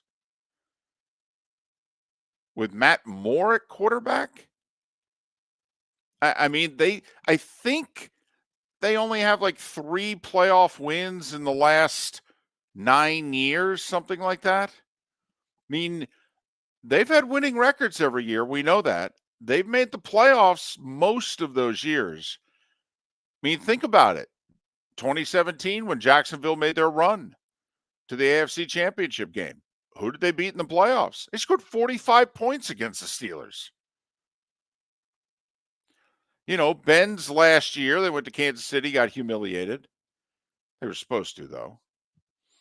But it's just being pointed out that, listen, he's had a great run. Yes, it's a Hall of Fame resume. It just may be time. It was time for Chuck Noll. It was. And the message is, you see we've all seen the video of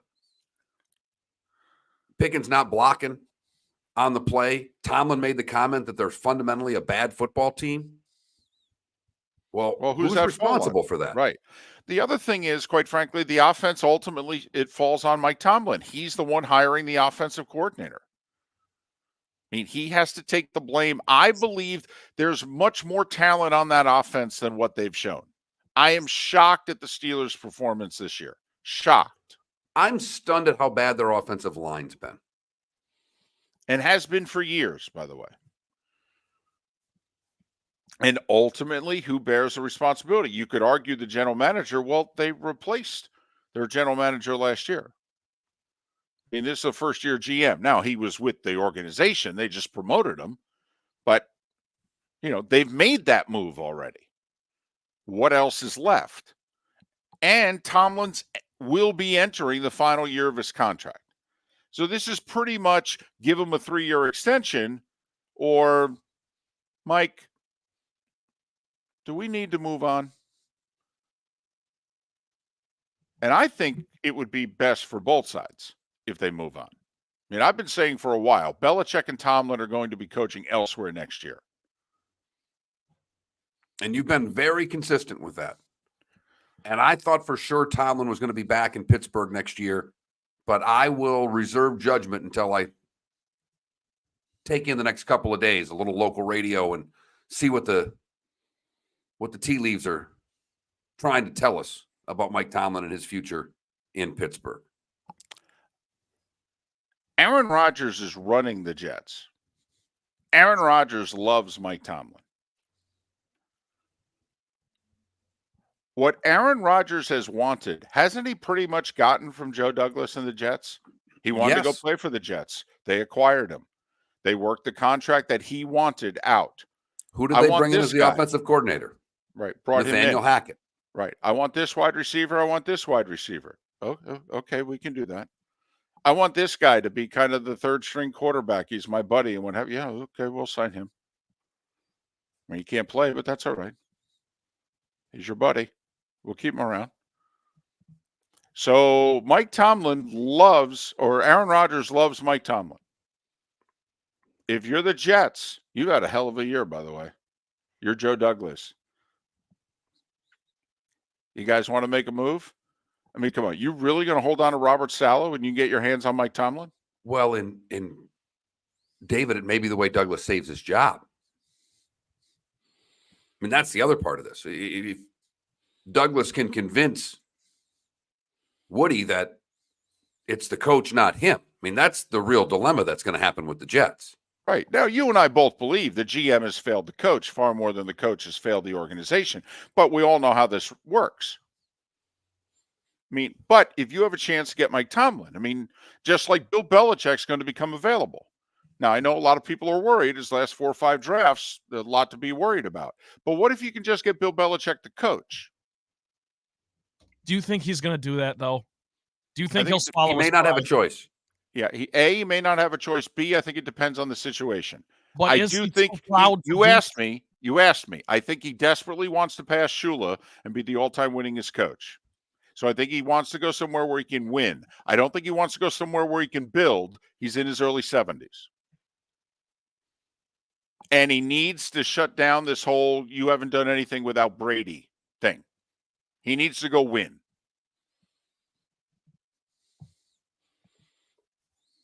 Miller and Moulton. Text lines open at 21,000, talking a little NFL coaches. The Great 8 is coming up. Pat Kirwan and Bud Elliott. Pat to talk all things NFL. Bud Elliott, there's something going on in Tallahassee today. We thought we'd bring Bud to talk about that and maybe a little bit about this signing day that's happened over the last couple of days, the early signing period.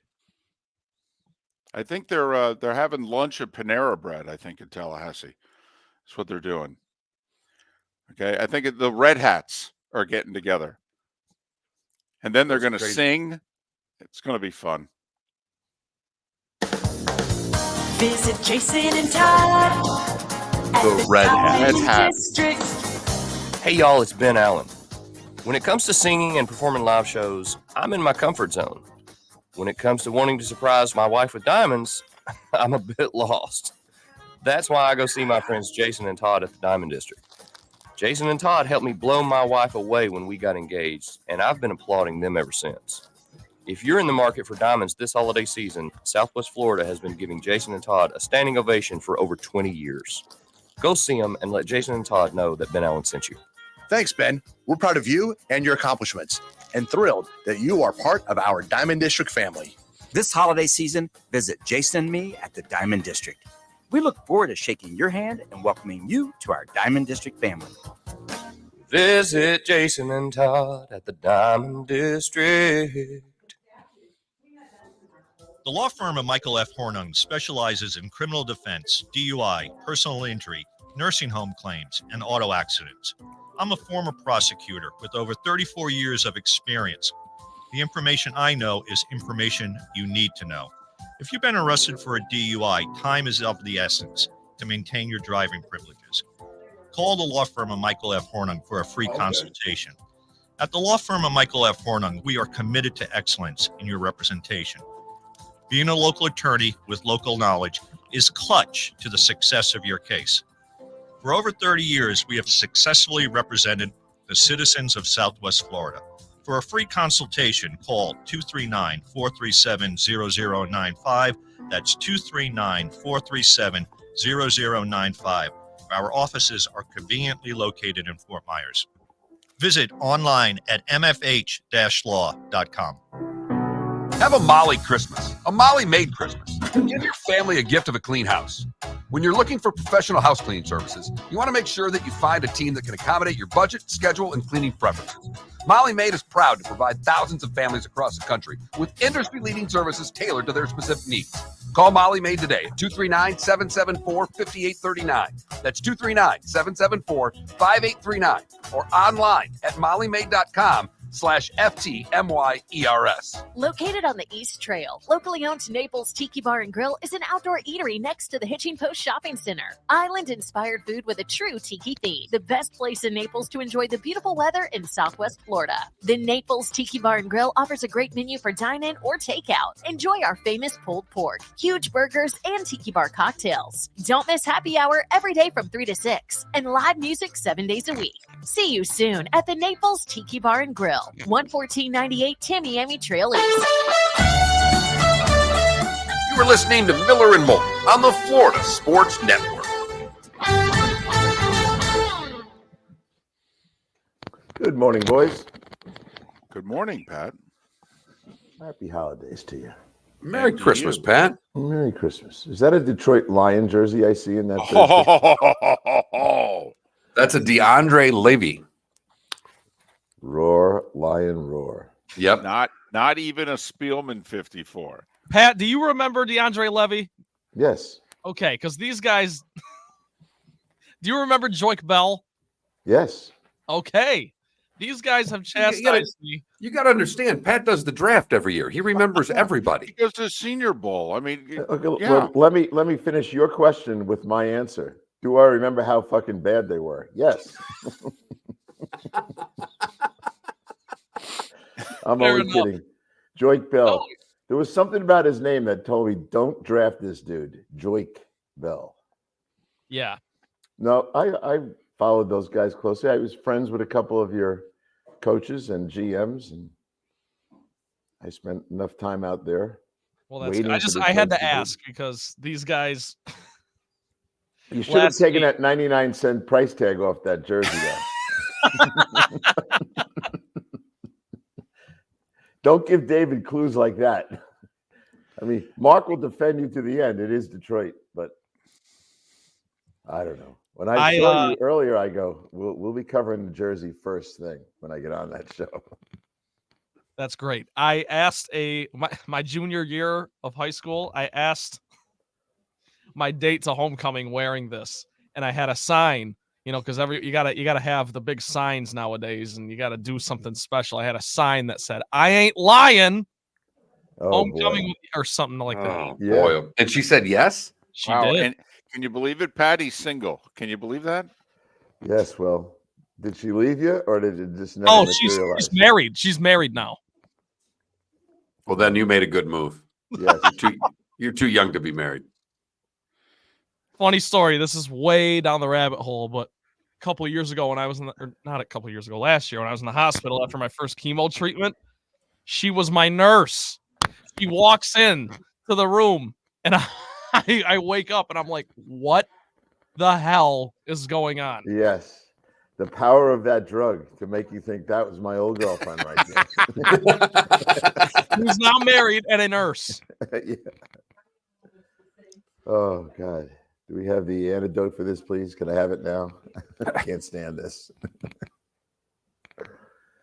Well, where are you heading this week, David? I lose track of your schedule. I fly home late this afternoon, evening. I'm home Saturday, and then I'm heading to Frisco, Baltimore and the Niners.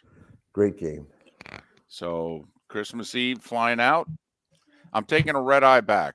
That's why I'm only don't know if I'm going to be part of Tuesday's show. I may only be part of it for parts. My travel is nuts, and I said to Mark, it would save me about 12, 14 hours.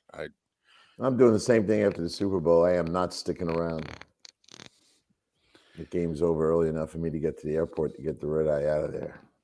That's perfect. Yep. No direct flights, though, to RSW. No, what are you going to fly to Miami or Lauderdale? DC. Oh, DC and then here. Flight. Yeah. Last time I did that flight from Vegas, we just flew to Lauderdale and drove over. It was just easier. Yeah, I've thought about doing that.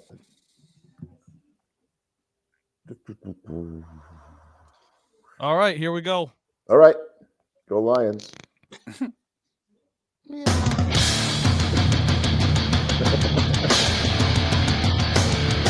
That was you, Mark. You are listening to Miller and Moulton, exclusively on the Florida Sports Network. And now here's Mark Miller and David Moulton. It is the third and final hour of Miller and Moulton on this Football Friday. Football Friday. At least along the network. The Diamond District bonus hour is 1 hour from now in the 239. Pat Kirwan and Bud Elliott join us in this great 8 hour. And Pat is joining us right now, courtesy of Pinchers from Tampa to Key West and a dozen locations in between. Pinchers, where you can't fake fresh. Pat, an early Merry Christmas greeting to you and your family, and thanks for all that you contribute to the show. How are you? I'm doing fine. Back at you for the holidays, fellas. I hope it goes the way you want, and I hope who's ever supposed to be to your house gets to your house, and I'll be doing football. We have a 1 o'clock game on Christmas Day, and we have games all day Christmas Eve. So I will be saying goodbye to my family at, 4 a.m. tomorrow, because I have the 6 a.m. out of RSW up to New York. And it'll be a room full of guys that are kind of grumpy. Yeah. Merry Christmas. Yeah. Well, Merry Christmas. Yeah. Well, let me just take that grumpy word. You know, we've been talking all the time. If the Bills get in, they're going to be scary. How scared do you think? Not scared, but how worried should you be if you're a 2, 3, or 4 seed and you might have to run into, or 2 or 3 seed, you might have to run into the Rams? Because it looks like they're starting to figure some things out, Pat. Yeah, they've been on a nice, steady roll from oblivion, really, because I think when back in August, early September, you could name Stafford and you could name Aaron Donald, and then you needed someone to hand you a roster. And so Sean, if you really were objective about what it takes to be coach of the year, he'd be a strong candidate for what he's developed there. And there's a lot of kids running around, but it was fun watching Stafford. It just tells me, and I'm sure you guys, how unhealthy he was last year. Remember, he couldn't throw in his arm. He just sucked it up and tried to get through it. Now he's healthy. He looks phenomenal. So, yeah, I think they're a problem. But when you were leading with that question, I thought for sure you were going to ask me if Buffalo is going to scare somebody if they get in. If they're a wild card, who wants to play those guys? Nobody. No Well, one. the Rams have won 5 of 6. Their only loss is in overtime at Baltimore. I mean, this is a nice little run after falling to 3 and 6. And you could argue, Pat, I mean, maybe outside of the first time he took the Rams to the Super Bowl, but, you know, the whiz kid and all that, and if you've shook hands with Sean McVay, you're going to get a job. Well, let me tell you something. Him and Stefanski, probably the 2 best coaching jobs that I don't know if enough people are talking about. Yeah, and they're pretty good friends. And I was at the owners' meetings last year, and I was scheduled to see Kevin for a bit, and he was with Sean McVay. So the 3 of us had the little sit down. It was fun to hear the way that those guys look at football, and they're pretty open in front of me. But yeah, and I hate to say this because it'll sound like I think he's over the hill, but Aaron Donald hasn't been doing much. He's disruptive, which is always good. He's going to be disruptive till he retires, but guy's a half a sack in 5 weeks. His numbers are very low, but so they're playing around him. Other guys are doing a good job on defense. And that the Puka kid, I don't know, are we now going to start saying he's rookie of the year? I don't know. Maybe some will. I still think it's Stroud, but I got time to figure that out. Well, if Stroud doesn't come back for the rest of the year, you gotta consider Puka, because what he's doing, and obviously when you're able to get 2 receivers going that way and they can run the football a little bit, that's why. Yeah, I know Buffalo's scary, and that's an easy one, but I think the Rams are going to sneak up on some teams, Pat. I do too. To get off the rookie of the year thing, but if the door gets open because of Stroud, I got to ask this: what about Laporta? What about that guy? Might break the record for receiving yards for a tight end, right? He's for more a rookie famous tight than end. Joyke Bell in Detroit. I'll say that. That's a little behind the scenes during the commercial break. Pat and Trent talking. Trent's wearing a DeAndre Levy jersey. They led us down the road of Joyke Bell. So just a little behind the scenes there. Joyke Bell actually got a mention on the air, not just during the break. I'm happy for him. It's the most I can do for you, my friend. Anyway, well, right so now the Rams. It's fun. Right now the Rams with the win for the moment. They leapfrog the Vikings by that half a game. They are the 6th seed, which does set up the matchup that Mark's been talking about for a week and a half now. What if Stafford and the Rams have to go to Detroit and something has to give here? Will the Lions finally win a home playoff game, or does Matthew Stafford win a playoff game in Detroit? I mean, Pat, you have to admit the NFL's had some amazing storylines this year. That would be a really sweet one in the wild card round. It would be, but I noticed, David, when you brought up this scenario, you didn't mention Goff. And Goff is the other side of that whole That's story. right. And if Goff wins the game, I think we can, sever ties with the emotional ties with Matthew Stafford. So I do think that brings up a lot. But it also goes back to what we all said on Tuesday, and that is Seattle's way into this is through Minnesota. And now Minnesota is dribbling into the 7th spot. And, Detroit could really help out Seattle this week if they could just beat Minnesota. Yeah, will they? That is the question. Mark, before we go forward, can we just, let's just say the Rams make it, and, one of the two teams obviously advances. Pat, you know me, I want more deals and what have you, but wouldn't this also be evidence for teams out there? I mean, these two teams made a major deal, multiple players, multiple picks, a lot of money, and they both ended up, in theory, okay. The one took their shot, got the brass ring, has been able to fairly quickly put something back together again. Detroit used that deal to put the foundation in to what they think is a run here. I mean, don't you think that the Rams and the Lions, upon further review, maybe some teams can look back and go, you can do something bold? Well, you can do something where both win. I think we spend most of our lives deciding who won and who lost in every trade. And once in a while, we get what you're discussing, and that is a win-win. We've seen plenty of loss, and mostly we see splits where someone says they got the best end of the deal. Like, who got the best end of the Seattle-Denver deal? Well, there's Russell doing his thing over there, and he hasn't had a 300-yard game in a long time. And now Drew Lock wins a game, but Noah Fant's playing pretty good. I think we spend a lot of time, grading trades. And I think you have a chance with the Detroit one to have a win-win. All right, let's get into some of the games, and I want to start with the Dolphins and the Cowboys. Pat, is Miami going to be able to run the ball? When you look at Dallas and how the week of practice was, and obviously they were humiliated a week ago, they're going to be more physical. But what do you think the chances are of Miami being able to run the ball? Not as effectively as Buffalo did, because no one can expect that, but to be able to run the ball effectively against Dallas. I think they will be able to. And now that Tyreek Hill's back on the field, what does that do? That puts man-and-a-half coverage at least, or if not a double all the time. And it forces safeties not to slide up in the box.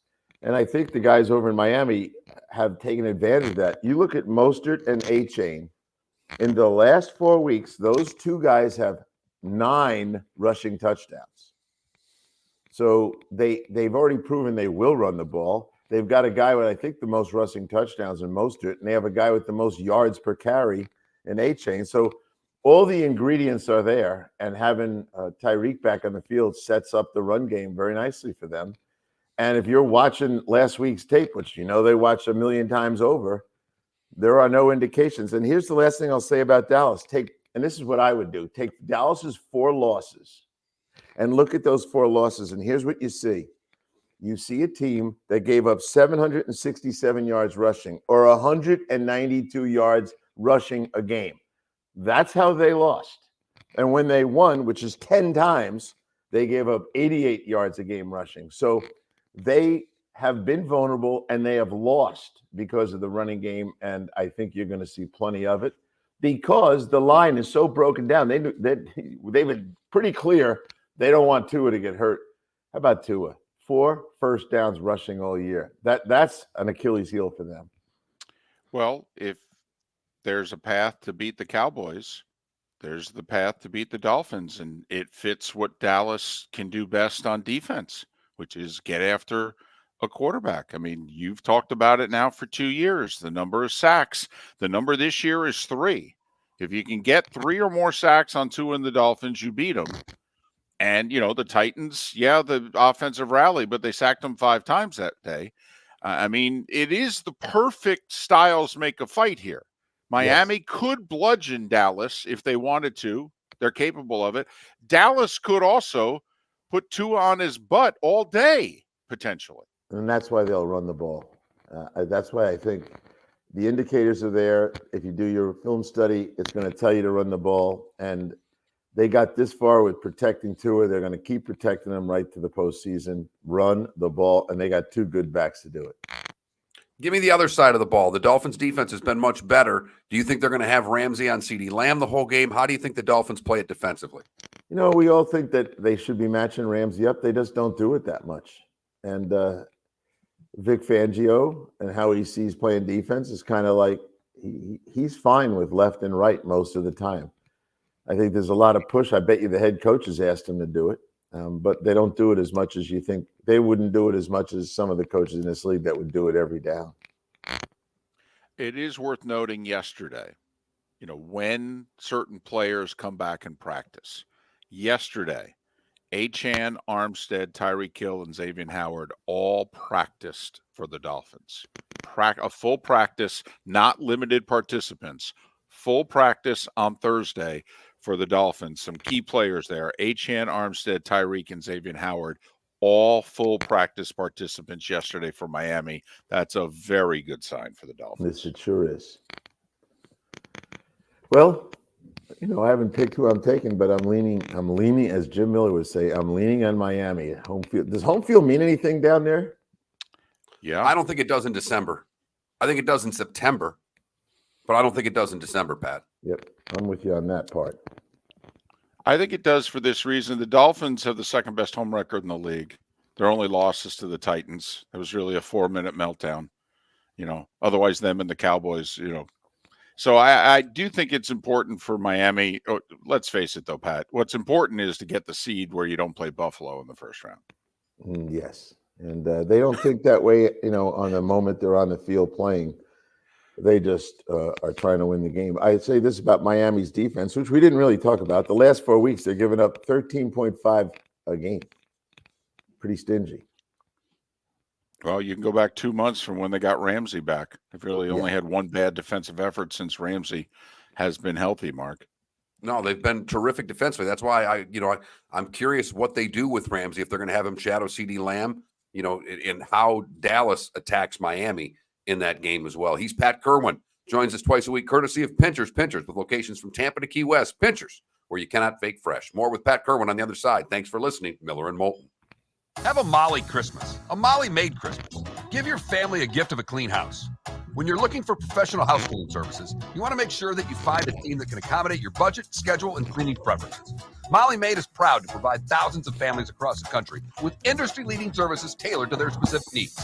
Call Molly Made today at 239-774-5839.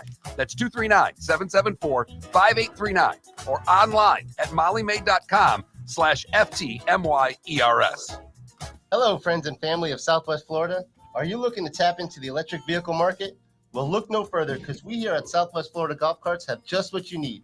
E-bikes, golf carts, LSVs, scooters, and more. Come down and talk with one of our experienced sales reps, have a soda and a smile, and you could be cruising the streets in your new EV today. Stop by the store or visit our website at flgolfcarts.com and enter for a chance to win $100 off your next purchase by answering John's monthly sports question. The law firm of Michael F. Hornung has successfully represented the citizens of Southwest Florida for over 30 years. As a former prosecutor, the information I know is information you need to know. If you've been arrested for a DUI, a criminal matter, or involved in an auto accident, call the law firm of Michael F. Hornung. I'm a local attorney with local knowledge to assist you through the process. For a free consultation, call 239-437-0095. That's 239-437-0095. Offices in Florida. Located on the East Trail, locally owned Naples Tiki Bar and Grill is an outdoor eatery next to the Hitching Post Shopping Center. Island-inspired food with a true tiki theme. The best place in Naples to enjoy the beautiful weather in Southwest Florida. The Naples Tiki Bar and Grill offers a great menu for dine-in or takeout. Enjoy our famous pulled pork, huge burgers, and tiki bar cocktails. Don't miss happy hour every day from 3 to 6 and live music 7 days a week. See you soon at the Naples Tiki Bar and Grill, 11498 Tamiami Trail East. You are listening to Miller and Moulton on the Florida Sports Network.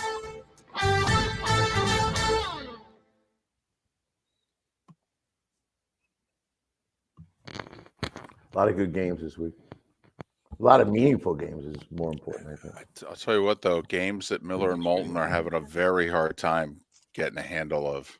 Oh, it's the bad games that are going to bust people's picks up. I see it coming, too. I mean, the game no one's going to watch, right? Is anyone going to watch that game, Washington and the Jets? Yeah, No. I took the Commanders and the points, actually. I'm a little worried about I don't want to say Salah's lost the team, but I don't think their heart's in it. And like Washington at least played hard against the Rams. They didn't play well enough, but they played hard. Yeah, they know their coach is getting fired, and then they like him. And they're all playing. They know that they're all playing for jobs. Yeah. If you look at the two coaches in that game, there is no reason to take a camera shot of those guys during the game. Both guys stand like statues. They never talk. They look like they work at the door of a funeral parlor. Yeah, room 2, room 3. It's really sad. I mean, there's no animation at all. You don't have to be a crazy man like Pete, but did you see Pete's locker room? Yeah. Yep. I made Jim do it on the air when Pete was on. Oh, Can you win in the first quarter? No. Can you win in the second quarter? No. Can you win in the third quarter? No. Well, what can you do, man? Oh, yeah. Peter Pan strikes again. He called me right after. He goes, "Did I look like an idiot?" I said, "Oh, yeah. It was perfect. You look like you're 18. Hey, I saw they're 4-0 when Pete wears a hat. Yeah. The sideline. Is that why you're wearing one today? That's why I'm wearing the trying jersey. to rub some good vibration on the show here. Absolutely. That's all right. I picked the Vikings just to spite them. Oh, that was brutal. What a disloyal Detroit man. I'm not a Detroit fan. 54 years of bad football, Pat. It's tough to be a fan. Deep down, you are. Deep down, I really want them to be successful for people like you.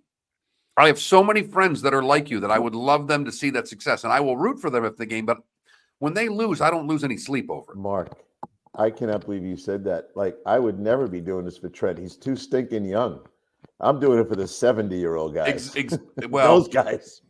My dad's gone. I would have loved to have seen it for him. But my college roommate, who's a couple years older than I am, he's the reason I got into the NFL. I was much more of a Saturday guy, and Sundays to him were such a big deal when we lived together in college. And he'd get all fired up, and he'd be Saturday night in college. You'd be out late. We'd all run to Taco Bell and fill up the fridge with Taco Bell stuff and sit there all day and watch football. And he is a diehard Lions fan. I text with him all the time. Days of life, right there. Mm-hmm.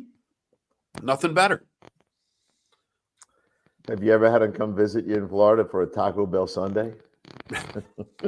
Can't tell you the last time I had that stuff. Oh my goodness. No, it's Tomaine Tower, but yes. Wasn't that the company that it wasn't a food processor in Minnesota or somewhere, and it was all poisoned? Yeah, they had to shut them down for a week and purge the place. What's the hardest game for you to pick, Mark or Dave? Besides the Jet Washington one. Well, believe it or not, it could be Jags Bucks because I don't know if Trevor's playing. Yeah. Clearly, Vegas doesn't think he's going to play because now suddenly Tampa Bay is a 3-point favorite when they were a 3-point dog. He hasn't been cleared yet. If he's not cleared, today. How about your game, Baltimore, San Francisco? What's Lamar's record against the NFC, Pat? Yeah, he's got one loss all time. It's I think 16-1. And like you guys said, 8 straight underdogs have won on Monday Night Football. 6. Oh, 6. Okay. It's 6 straight dogs have won straight up on Monday Night Football. It goes back to Denver beating Buffalo. Yeah, it's 16-1, Mark, and San Francisco is one of the 16 victims in a classic Lamar versus the NFC. He rushed for over 100 yards. That's what happens. He's going to run the ball 12 times against these NFC teams.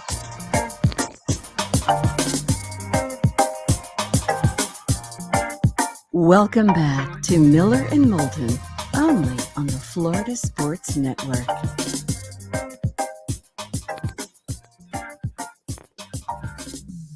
21 minutes past the hour. Remaining moments with Pat Kirwan, he of NFL Radio. Moving the Chains, weekdays 3 to 7. Also does the show on Saturdays. Normally it's 2 to 5, but with the games on Saturday, the show's getting moved earlier and earlier. He's part of CBS's NFL Today show. He joins us once again courtesy of Pinchers. Pinchers, where you can't fake fresh. All right, let's make some picks here. We got about half a dozen minutes or so. The two games tomorrow, by the way, for those of you who want to watch, NBC, the early game, Peacock exclusively, the late game. The early game is Cincinnati at Pittsburgh, Pat. I've gone back and forth on that game. Pittsburgh is horrendous lately. In the last 4 weeks, scoring 14 points a game. It's easy to take Cincinnati, but without Chase, without Reader, which is the one I worry about the most, Pittsburgh will be inclined to run the ball right at that defense, and DJ Reader is a big factor.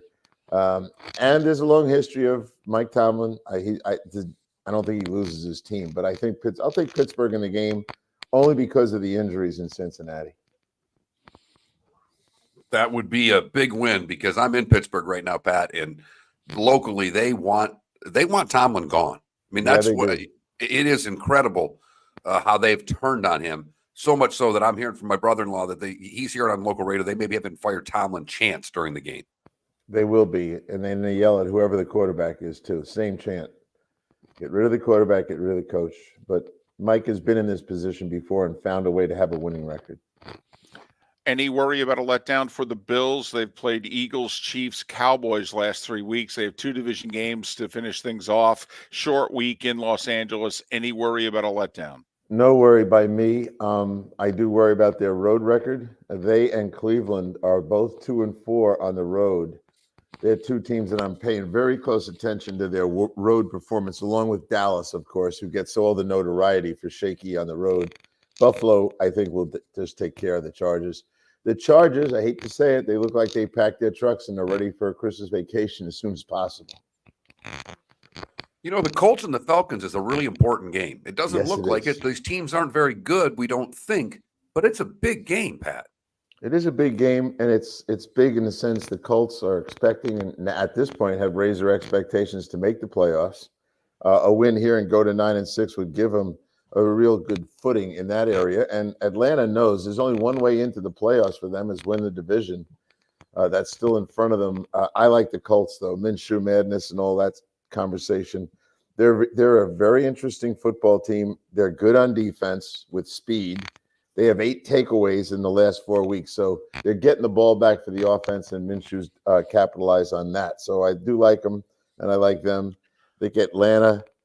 You know, when you have to go back to Taylor Heineke, you're just grabbing for straws now. There's no indication that he can do what they hope he can do. And he's been on the field and has not been involved in a winning effort when he's had to play, whether it's start or relief. Jacksonville's lost 3 in a row. Tampa's won 3 in a row. The game's in Tampa. Jacksonville, the best team away from home in the league. Trevor Lawrence's status is up in the air. Is that really hinging the outcome of this game, or would you take Tampa either way? It's always about the quarterback for me. Without Lawrence, I will not take Jacksonville. And when you dig down into Jacksonville, there are other issues like the defense. The last 4 weeks, they're giving up 27 points a game. That's just a little too high when you're playing someone like Tampa Bay. To me, after discussing Minshew, now it's time to discuss, Baker Mayfield. I don't think he's going to duplicate last week's performance, which was ridiculously good.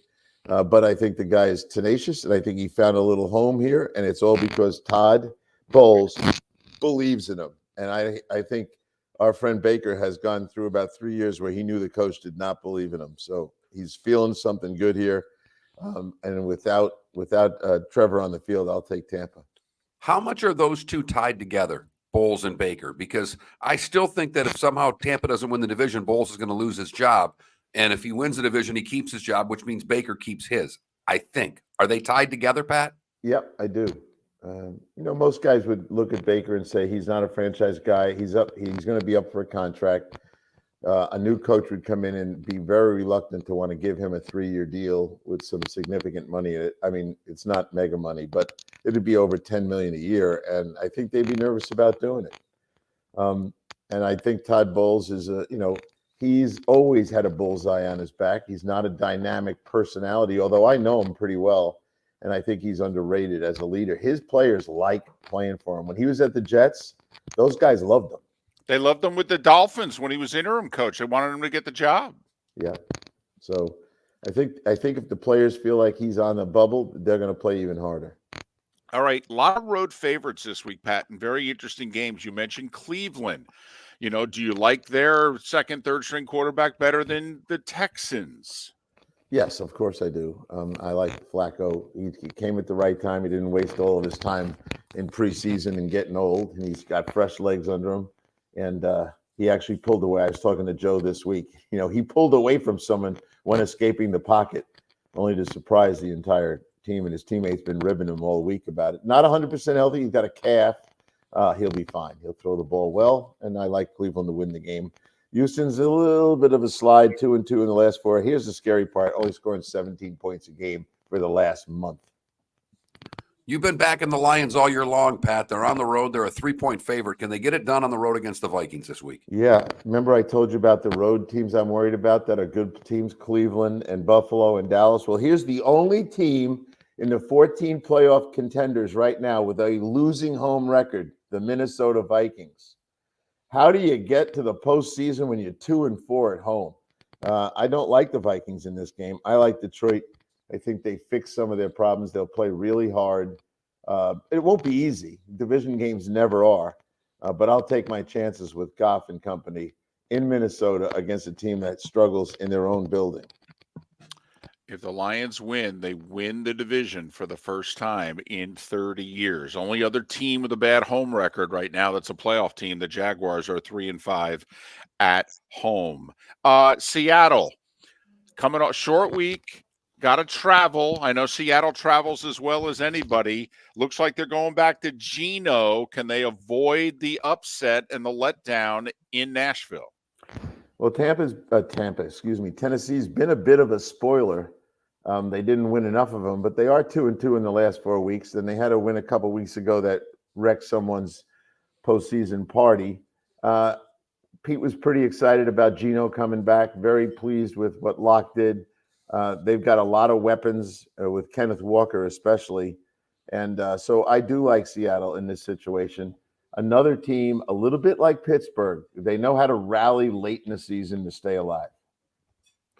And I know it's on Monday night, but what are your thoughts on Baltimore and San Francisco? Lamar against the NFC, we all know the story. I love Baltimore. I'm just curious what you think on this one, Pat. Yeah, we all know it's 16 wins and 1 loss for Lamar against NFC teams. It's because, and Trevarius Ward said it to me. Remember, he was in Kansas City. He played Lamar 4 times, and he knows all about it. I said, what are you telling your teammates?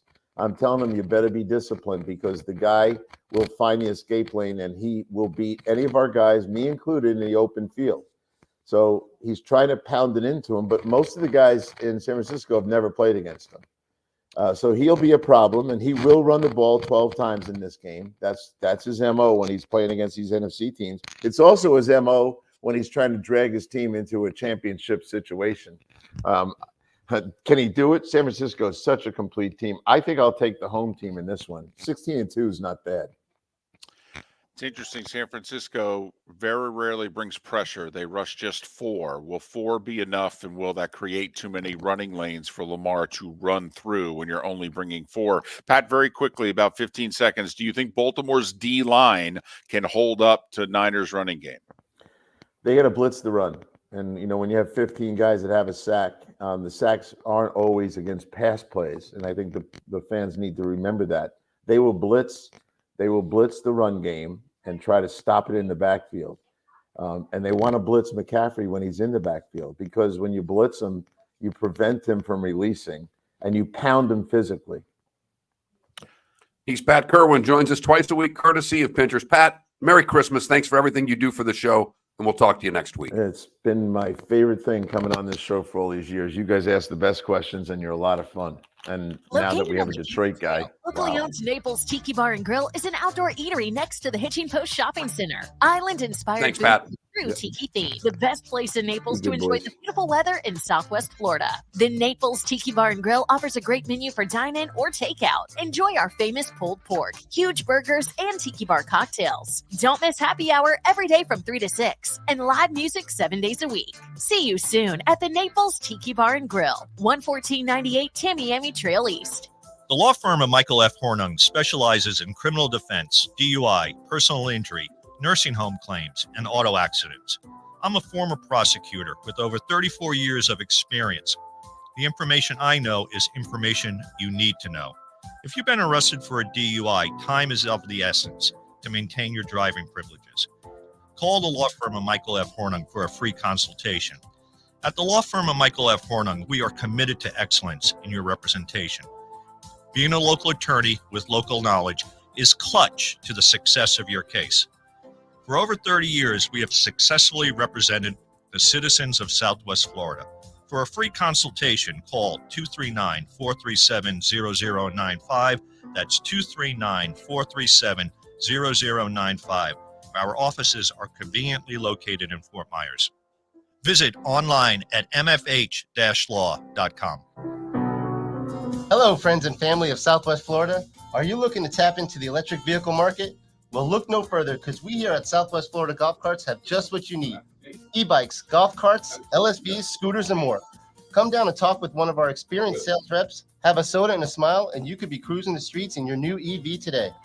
Stop by the store or visit our website at flgolfcarts.com and enter for a chance to win $100 off your next purchase by answering John's monthly sports question. You are listening to Miller and Moulton on the Florida Sports Network.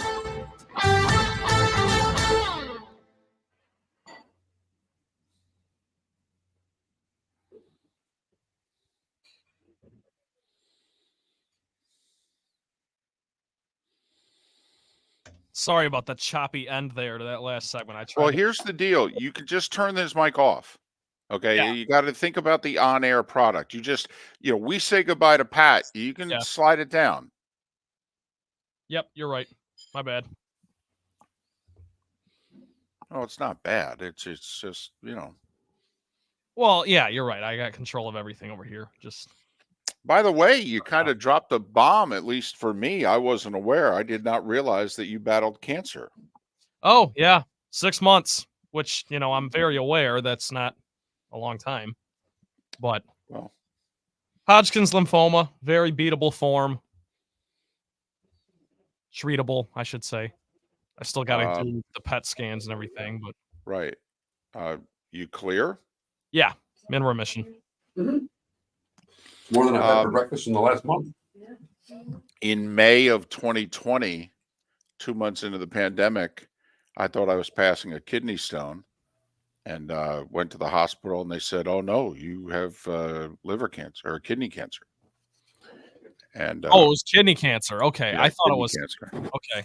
And so now I joked that I had cancer for 5 days because I found out on a Sunday and they removed it on a Thursday. But yeah, you do the scans and what have you.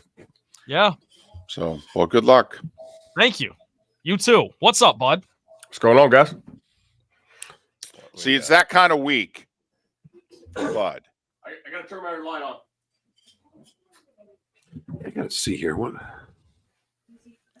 All right. See, Better. yeah. See, it's that. No. Do it the I other got to get way, the hair right actually. for David's mom. Look at that. No. I actually think you have to represent the week that it's been. Okay. Okay. Yeah, You turn it around. You get the hair coming through the little hole there. Yeah. Right. That's the kind of week it's been. It's been little sleep, up all night, keeping track of things, drinking the caffeine like crazy. 5 a.m. It's a black eye. Yep. That's the kind of week it's been. It is. I don't caffeine in the off season, so I can kind of really have it hit me during the regular season. Do you really? Do you quit caffeine? I try to cut it down pretty hard. Yeah. Wow. So like if I need to drink 4 cups, by November, because there's kind of a tolerance thing to it. Yeah, there's no doubt. Since I have about a pot of coffee a day, It's hard. Really affect me anymore. It's hard in January. You get headaches from not doing it? Not really. You just feel like it's part of your habit, you know. Right. But yeah, it's not easy. What's the weather down there like for y'all? I was just in Nashville. It's cold as hell, man. I'm in Pittsburgh, so I don't know. It's 38 degrees here. And I'm in Indiana. It's 42. You guys got a Colts game? No, I had to broadcast a basketball game last night. Heading home today, out to Frisco on Sunday. For FGCU? No, actually Jacksonville, because the longtime radio guy left early in the season, and they called me. So I'm feeling. Do you remember Edenfield, the guy that was FGCU's head coach for Dunk City? Andy Enfield, yeah. Yeah.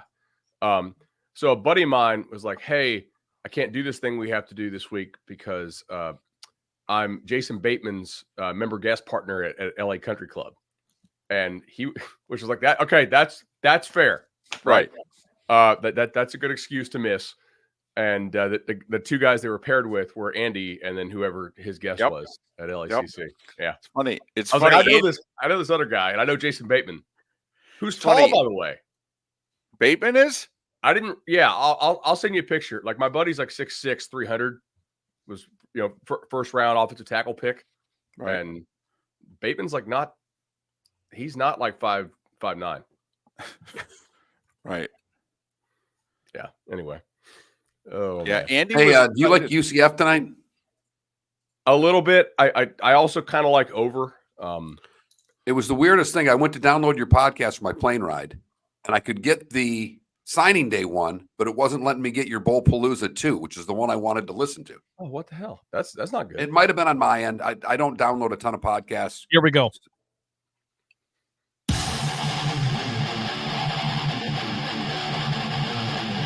You're listening to Miller and Moulton, exclusively on the Florida Sports Network. 22 minutes until we're done for the week along the network. The Diamond District bonus hour awaits at the top of the hour for the 239. We called Bud up yesterday, said, listen, don't want to bother you. I know all blank is breaking loose, but we got a few things we need to talk about. Can you fit us in? He went, okay. But I'm not going to be makeup, hair perfect. I'm going to have the hat on backwards. I'm going to be disheveled. Tell your mom to cut me a break. Bud already got a text from mom. She's watching on Twitch. She said you look great. Don't worry. All right. So Bud Elliott, 24/7 Sports, CBS Sports, no cast, cover 3, 8 W2s. Follow him on Twix at Bud Elliott, the number 3, Bud Elliott 3. Got in last night, got up this morning, got Starbucks for the wife and myself, and now I'm here talking to you guys. So got the brownie points and got to get the brownie points with my favorite radio show. Fantastic. You got mom on your side. You got Mom Moulton on your side. You're in good shape then. All right, Bud. Just a recap, signing day, the state of Florida, South Florida had a great day. UCF had a great day. Florida State had a pretty good day. Miami had a great day. The Gators, well, things slipped, but they kept their 2 top guys. How did you assess what happened in the state of Florida?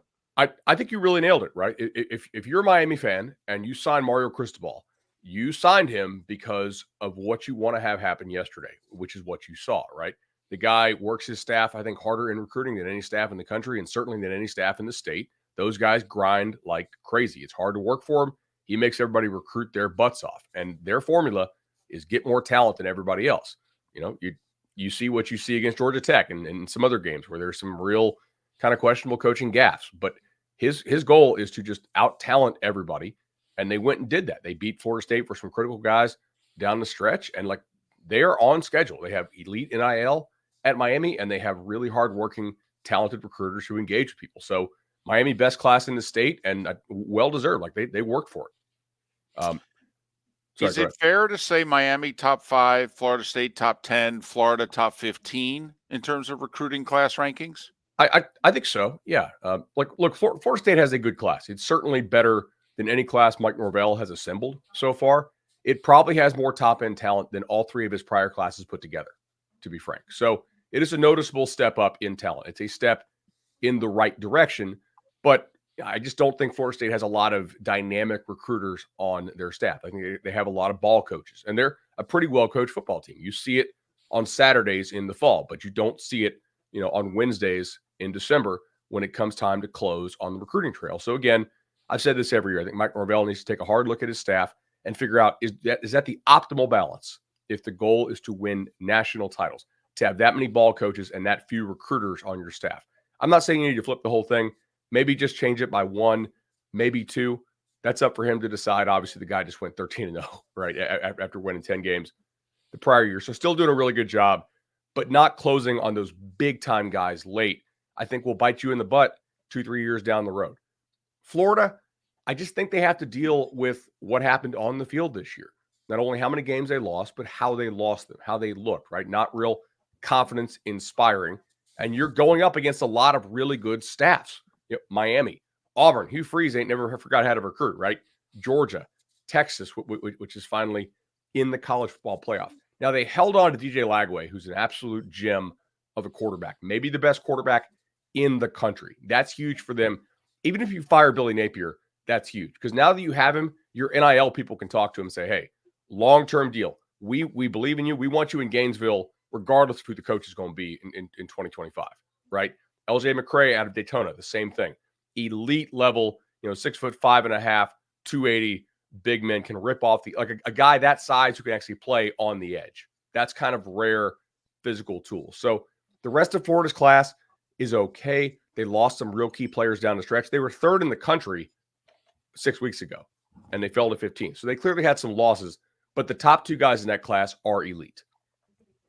What was the reason for the losses, Bud? Was it NIL? Was it, you just talk about the ratio of ball coaches to recruiters? Does he not have the right ratio in Gainesville? What was the reason why they lost these players, and also why they lost some really quality guys in the transfer portal already, Bud? I think it's sort of the inevitability of the hot seat there, right? Everybody saw what happened on the field this year. I don't think what happened on the field matches up to what recruits thought Florida was going to be this year, which created a loss of confidence in that staff. You also have some staff turnover, and then everybody sees that schedule coming next year. And so all of us media are already looking at it and saying, oh my God, that's like somewhere between 3-9 and 8-4, maybe best case, right? Depending on what happens in the transfer portal. Like, recruits see the trends. Recruits see you lose, to Georgia by 1 million.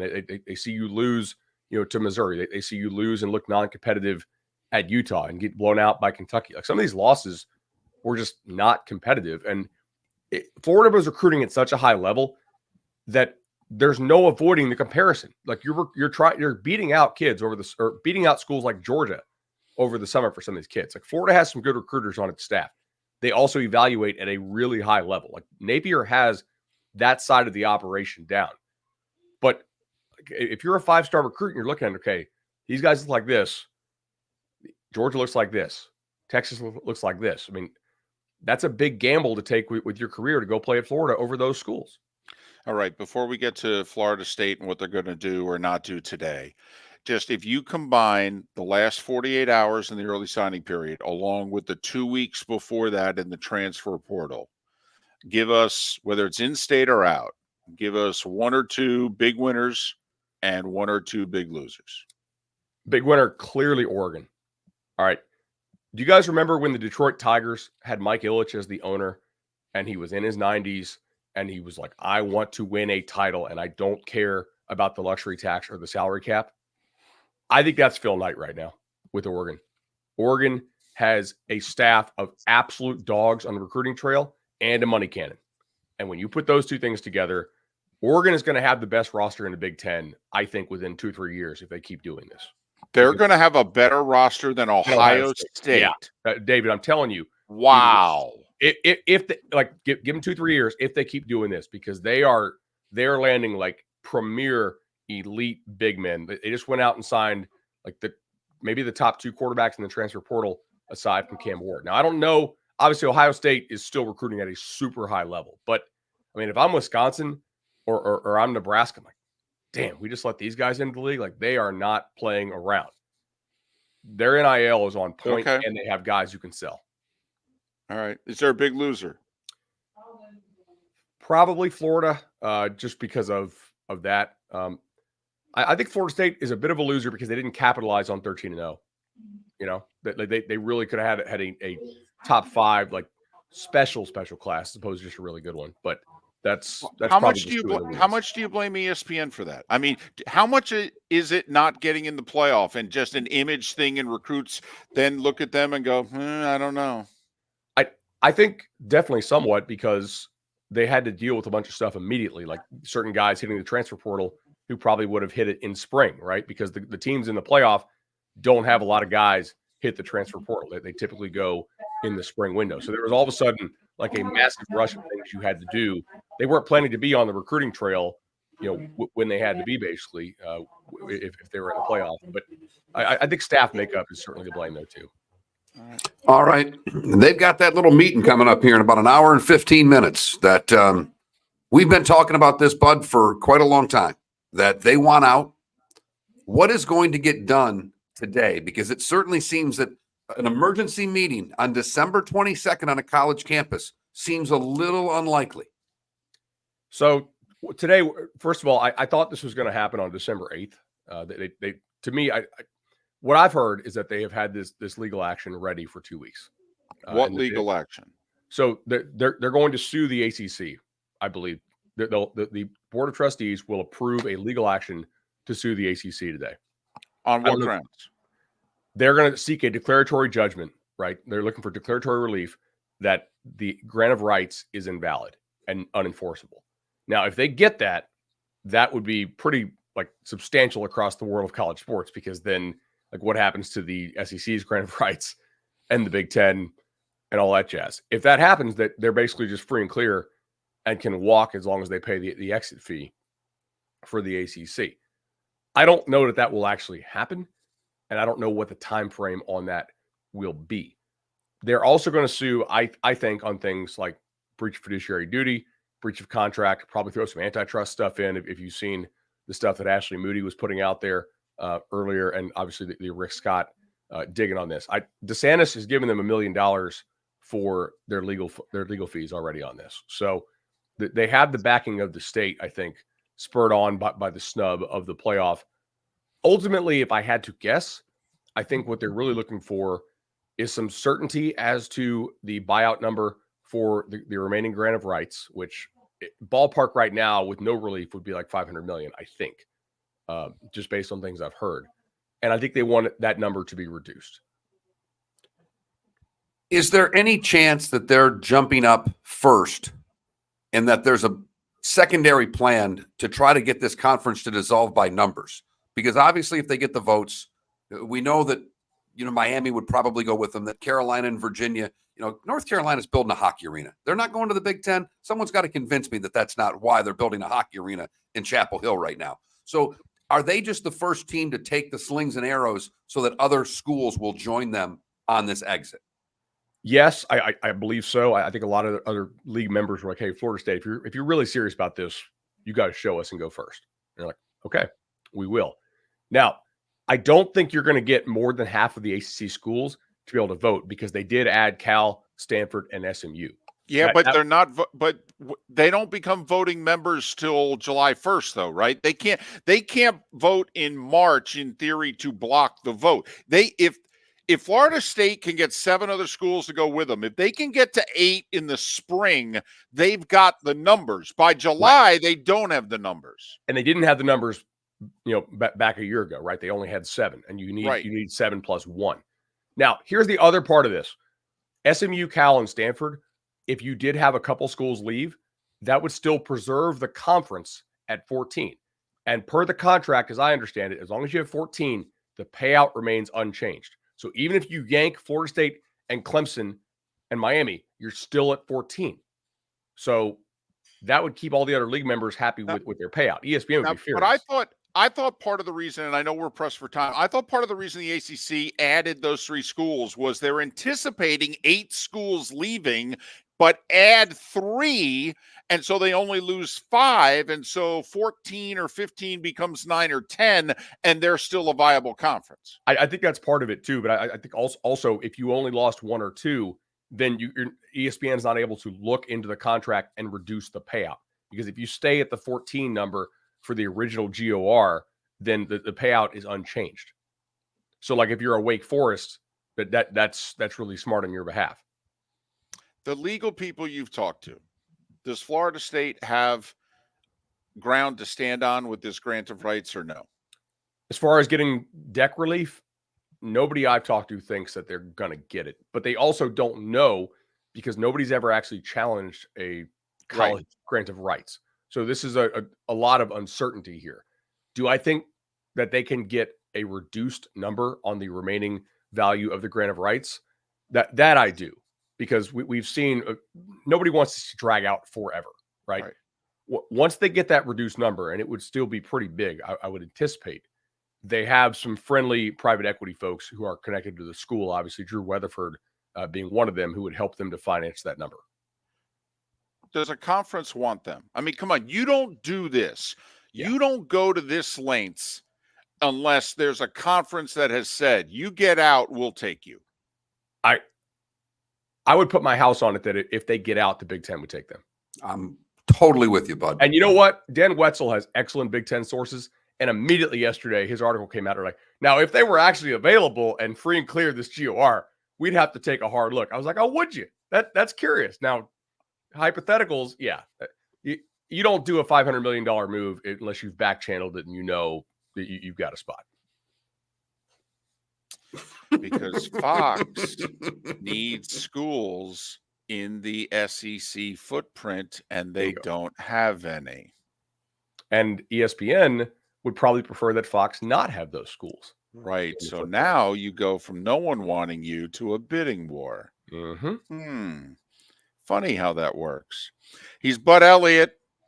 All right.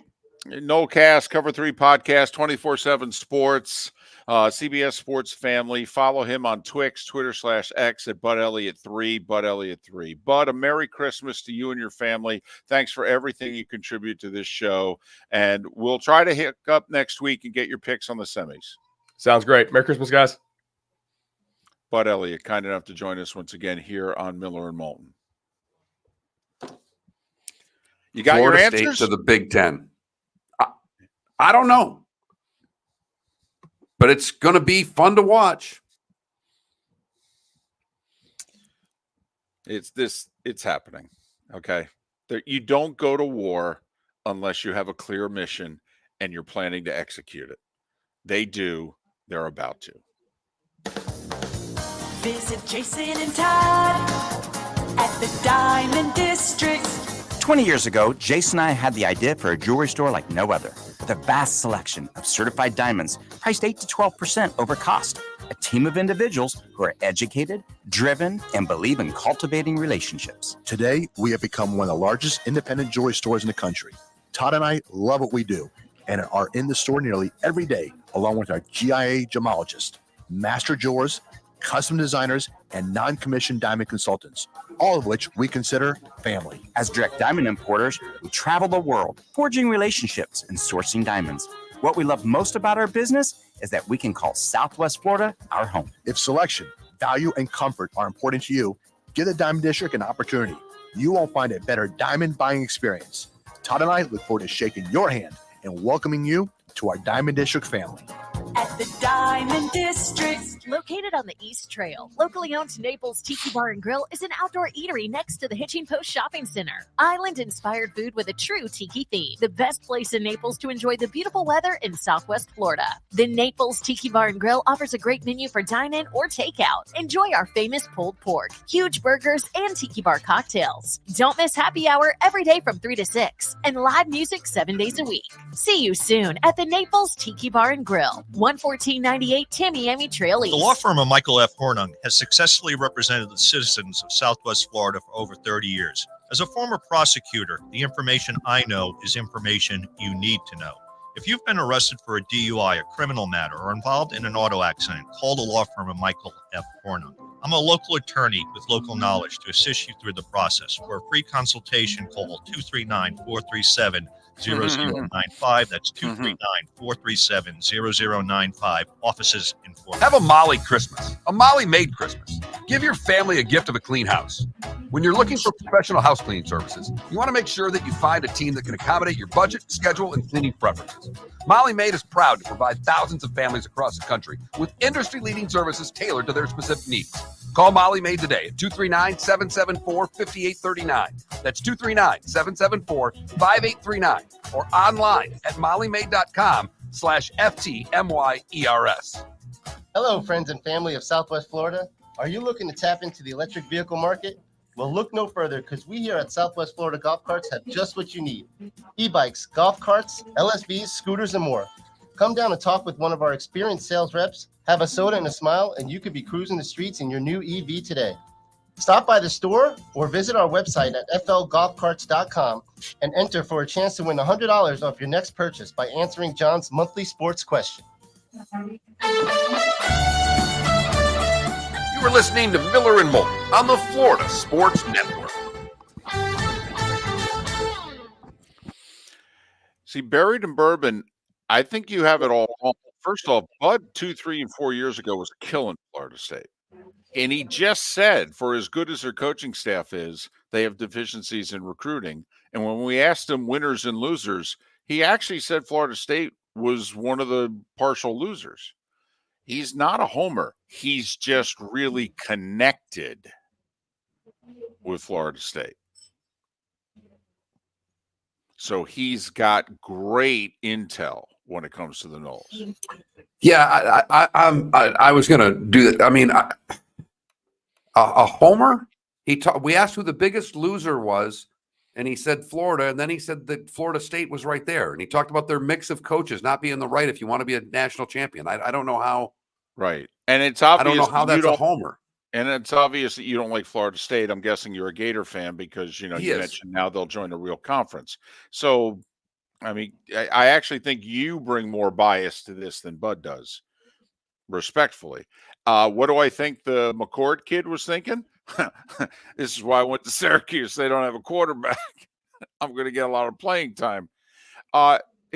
Listen, Mark, I'll ask you. You live there.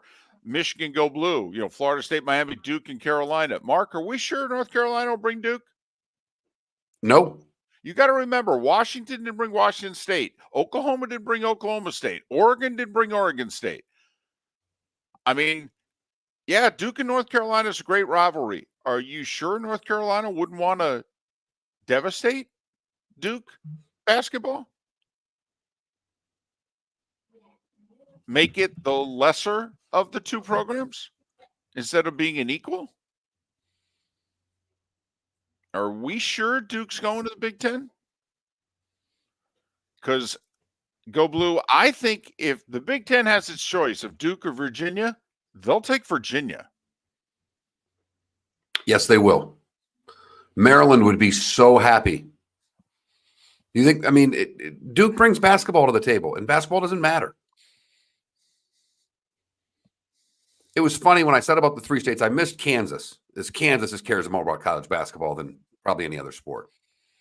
So North Carolina, Indiana, Kentucky, and Kansas. And somebody texted in Connecticut. And I would argue that Connecticut cares more about baseball than they do about college basketball. They care about Connecticut college basketball. But I think of Connecticut as a kind of a Yankees-Red Sox fight more than I think of college hoop. I get it. And I could be wrong. I'm not from there. So does Virginia, DC. Virginia is a great academic school. Oh, my goodness, yeah.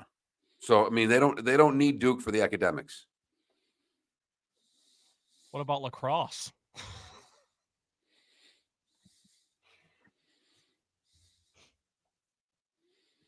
That was a great hour, by the way. Pat Kirwan for 2 segments and then Bud Elliott. Wow.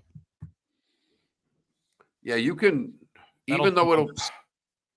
Yeah, if there's anything you guys have in mind specifically for the best of, I'm going to finalize that and send it in today. Not really. It's a little tough because it's a Monday show. All the games we're talking about will be done. Well, if somebody's listening, they'll know whether we were right or not.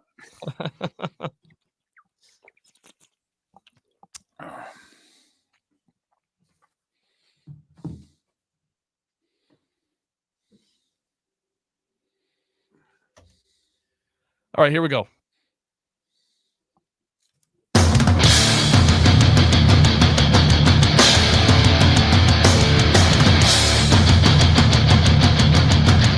You are listening to Miller and Moulton, exclusively on the Florida Sports Network. And now here's Mark Miller and David Moulton. Final hour of our week and our last show before Christmas, off on Christmas Monday. We'll have a best of, though, if by chance you're driving around. Or you want to listen to us while you're opening presents by the tree. I mean, right. I mean, don't play you've been hearing the same music for 4, 5, 6 weeks now. I mean, really, do you need to hear any more? Silent Night. We got it. It's been something this year because my daughter likes Christmas carols probably as much as my wife.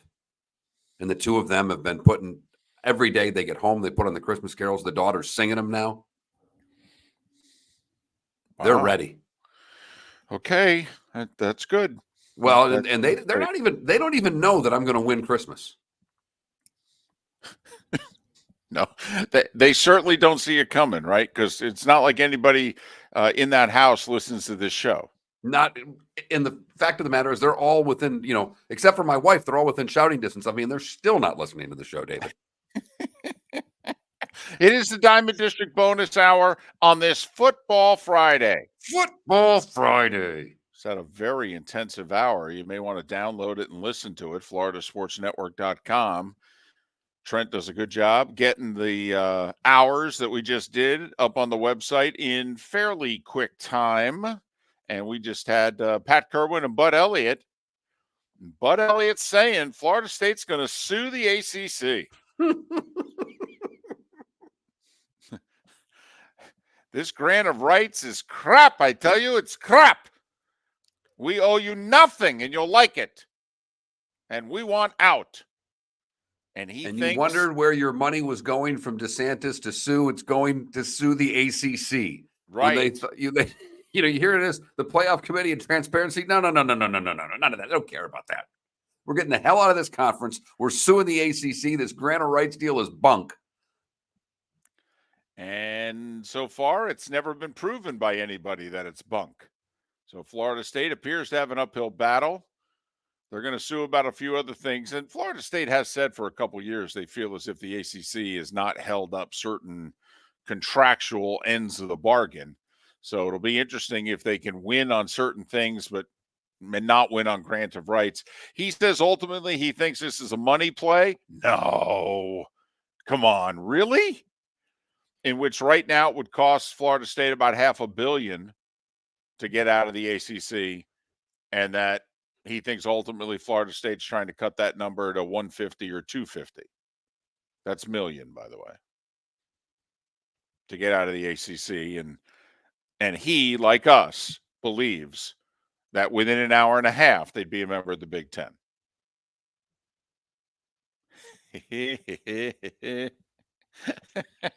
David, do you think if Florida State goes to the Big Ten, that the SEC will then want to expand? Because we've talked about on the show, we think the SEC is comfortable right where they're at. Florida State and Miami, some faction of Virginia, North Carolina, Miami, and Florida State get up and leave to the Big Ten.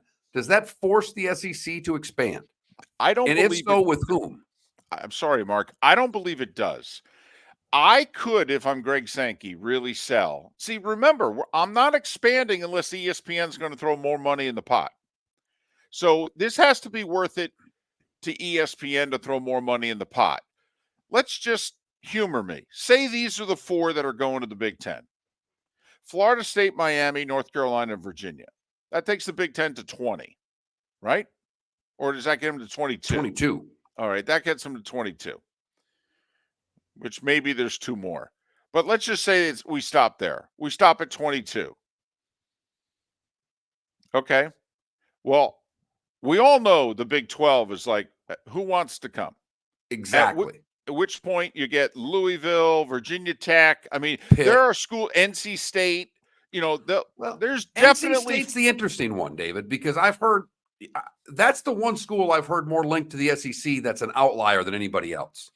That if the SEC wanted to expand to get into North Carolina, if they don't get North Carolina, would they take NC State? if I'm ESPN, this kind of reminds me, Mark, of, it really was the beginning of the breakdown for CBS with the SEC. But when the SEC expanded and brought in A&M and Missouri, the SEC went to CBS and said, hey, I know contractually you don't have to, but how about you kick in a little extra money so that the pie is still the pie for everybody else? And CBS went, no, we're good. And so the SEC says, you're telling me Missouri and A&M bring nothing? And CBS was like, yeah, basically.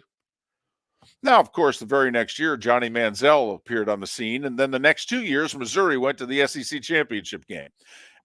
And that's quick sidebar. When the SEC went back to CBS and said, you sure? Nothing? And CBS said, no, we're good. And that ultimately 10 years later led to what we have now. So back to NC State. And they go to ESPN, does Greg Sankey, and go, hey, we're thinking of adding NC State, but we want to keep the pie the same, so you guys got to throw in. And they're going to be like, for NC State, I got to throw in tens of millions? What? For NC State? Seriously? Well, and Clemson would be the other one. Okay, but then that's more, by the way. Okay. I mean, how many teams you want to add here? And I got to keep throwing in the same amount per team to keep the pie the same? Or are we going to make this up with SEC Network and what clicks and what have you? I mean, how much more money do I have to keep throwing into the pot here? And by the way, if you're ESPN, you can kind of look at Sankey and go, you got nobody else, right? I mean, if we say no, you're stuck. You got nobody. Unless there's a clause in the contract that Sankey can go and get another source or partner. CW'd be waiting. But anyway, there's 4 that I think that the Big Ten would. If you're taking Florida State, you bring Miami. I think you bring Miami before you bring Clemson, believe it or not. A lot of people would disagree. You bring Florida State, Miami, and then you're bringing Carolina and Virginia. And so now the Big 12 has to take 4 schools to essentially, make the ACC no longer contractually the ACC. And I think the Big 12 can get those 4. We can debate on who those 4 are.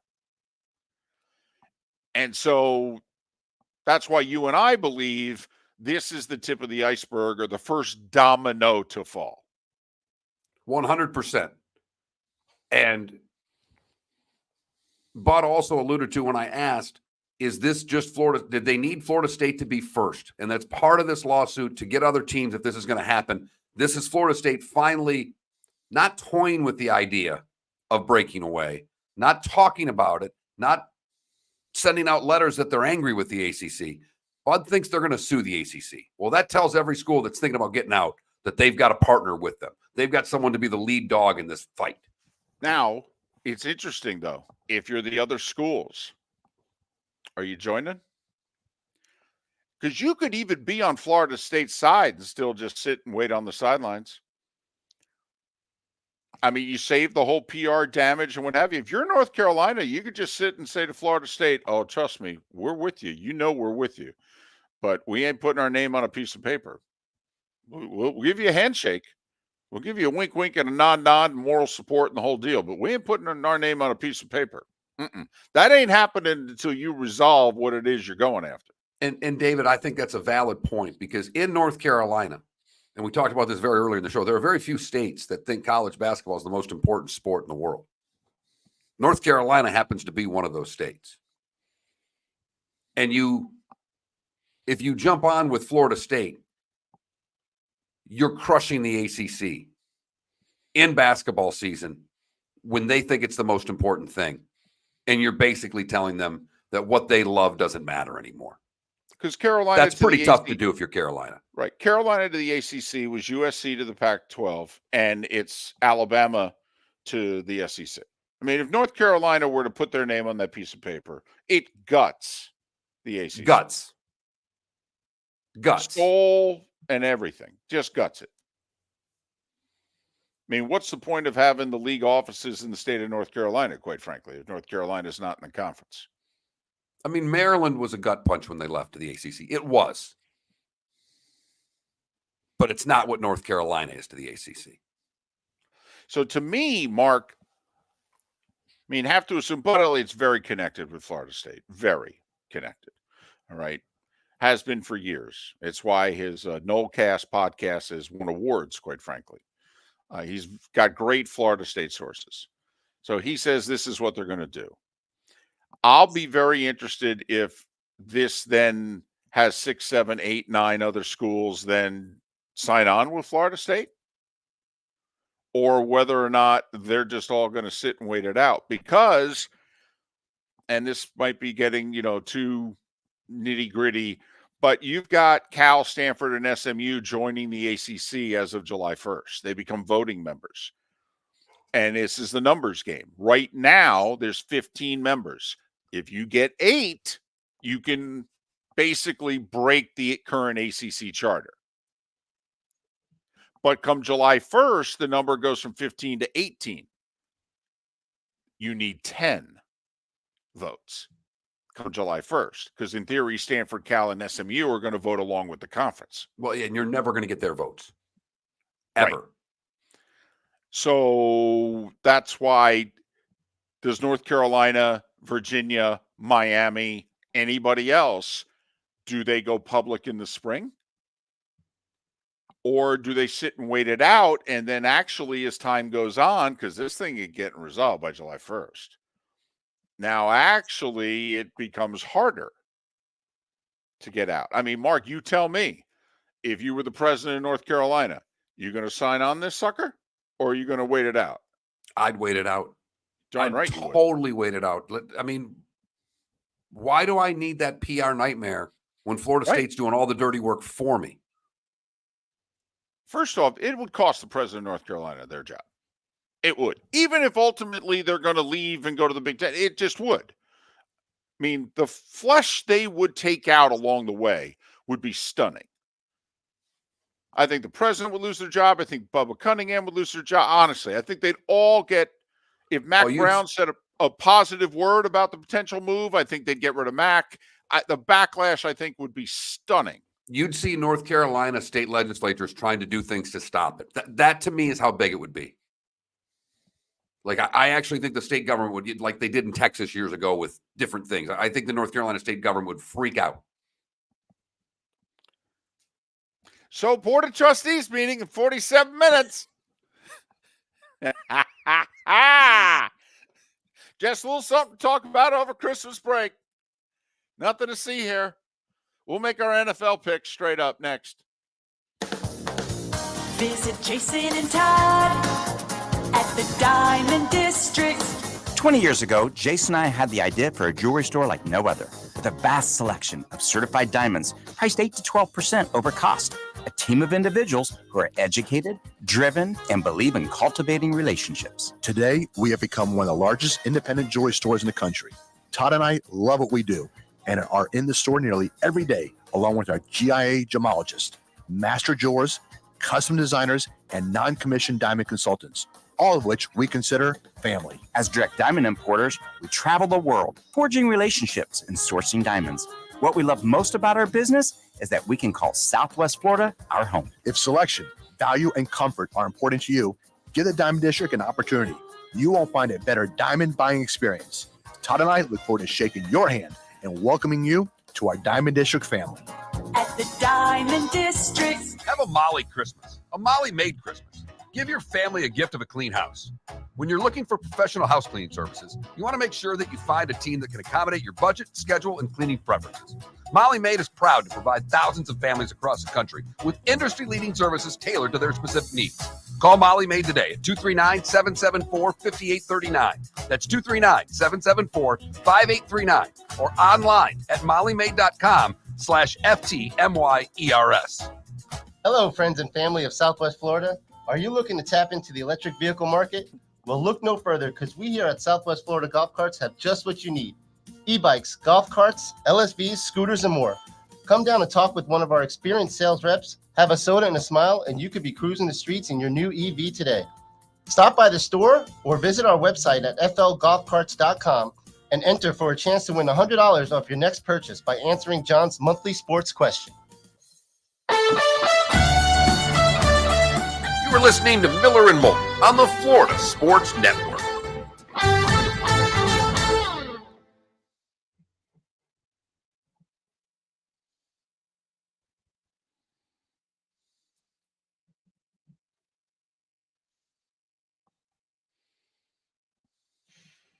Boy, you had that tight, Trent. I didn't even hear the commercial start. Well, yeah. I'm trying to catch up on that 4 seconds that we went over with Pat. We're caught up now. We're good. Well, the good news is it really doesn't matter, and that we can take breaks whenever we want in this hour because we're only on one station, so it really doesn't matter in the 9.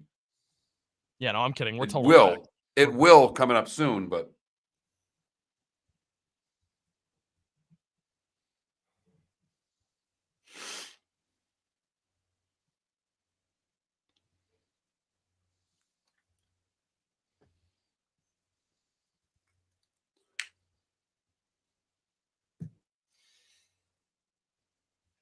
You know, Mark, it's been kind of funny watching the sun come up behind you throughout the show. yeah, it's killed my lighting. I had better lighting when it was black. Yeah, you'd have to turn those shades tighter. Yeah, whatever. Yeah. Miller and Moulton, experts in weeks. lighting. Sorry. 2 weeks, Spitz. I'll be in town for, I don't know, close to 48 hours. We're putting David's chair on a pedestal. He's going to be nice and high up. Yes, it is, Yinzer.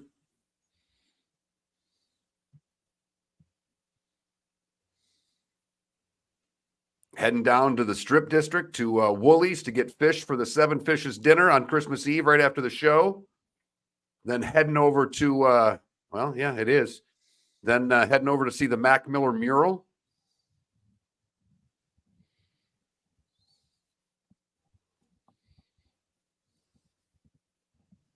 Is there a Wiz Khalifa mural in Pittsburgh? I don't believe so. No, but there's a statue of Franco making a catch. They're redoing. I don't know what they're going to do with it because they're redoing the airport. They're basically downsizing their airport. So I don't know where the. I've been to the Andy Warhol Museum. Pretty cool. This just in. He's a wackadoodle. He was a wackadoodle. Yep. We're doing dinner in Mount Washington tonight, Yinzer. Beautiful restaurant overlooking the whole city.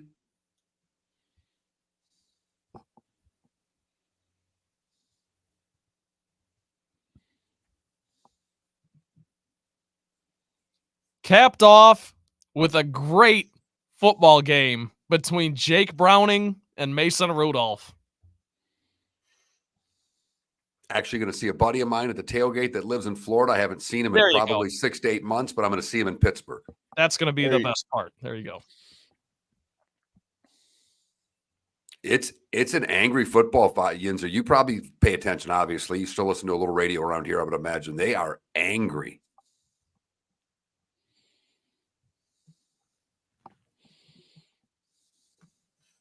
Got a little OT hockey in the car last night. That was great. Got in the car, listened to a little Pens hockey.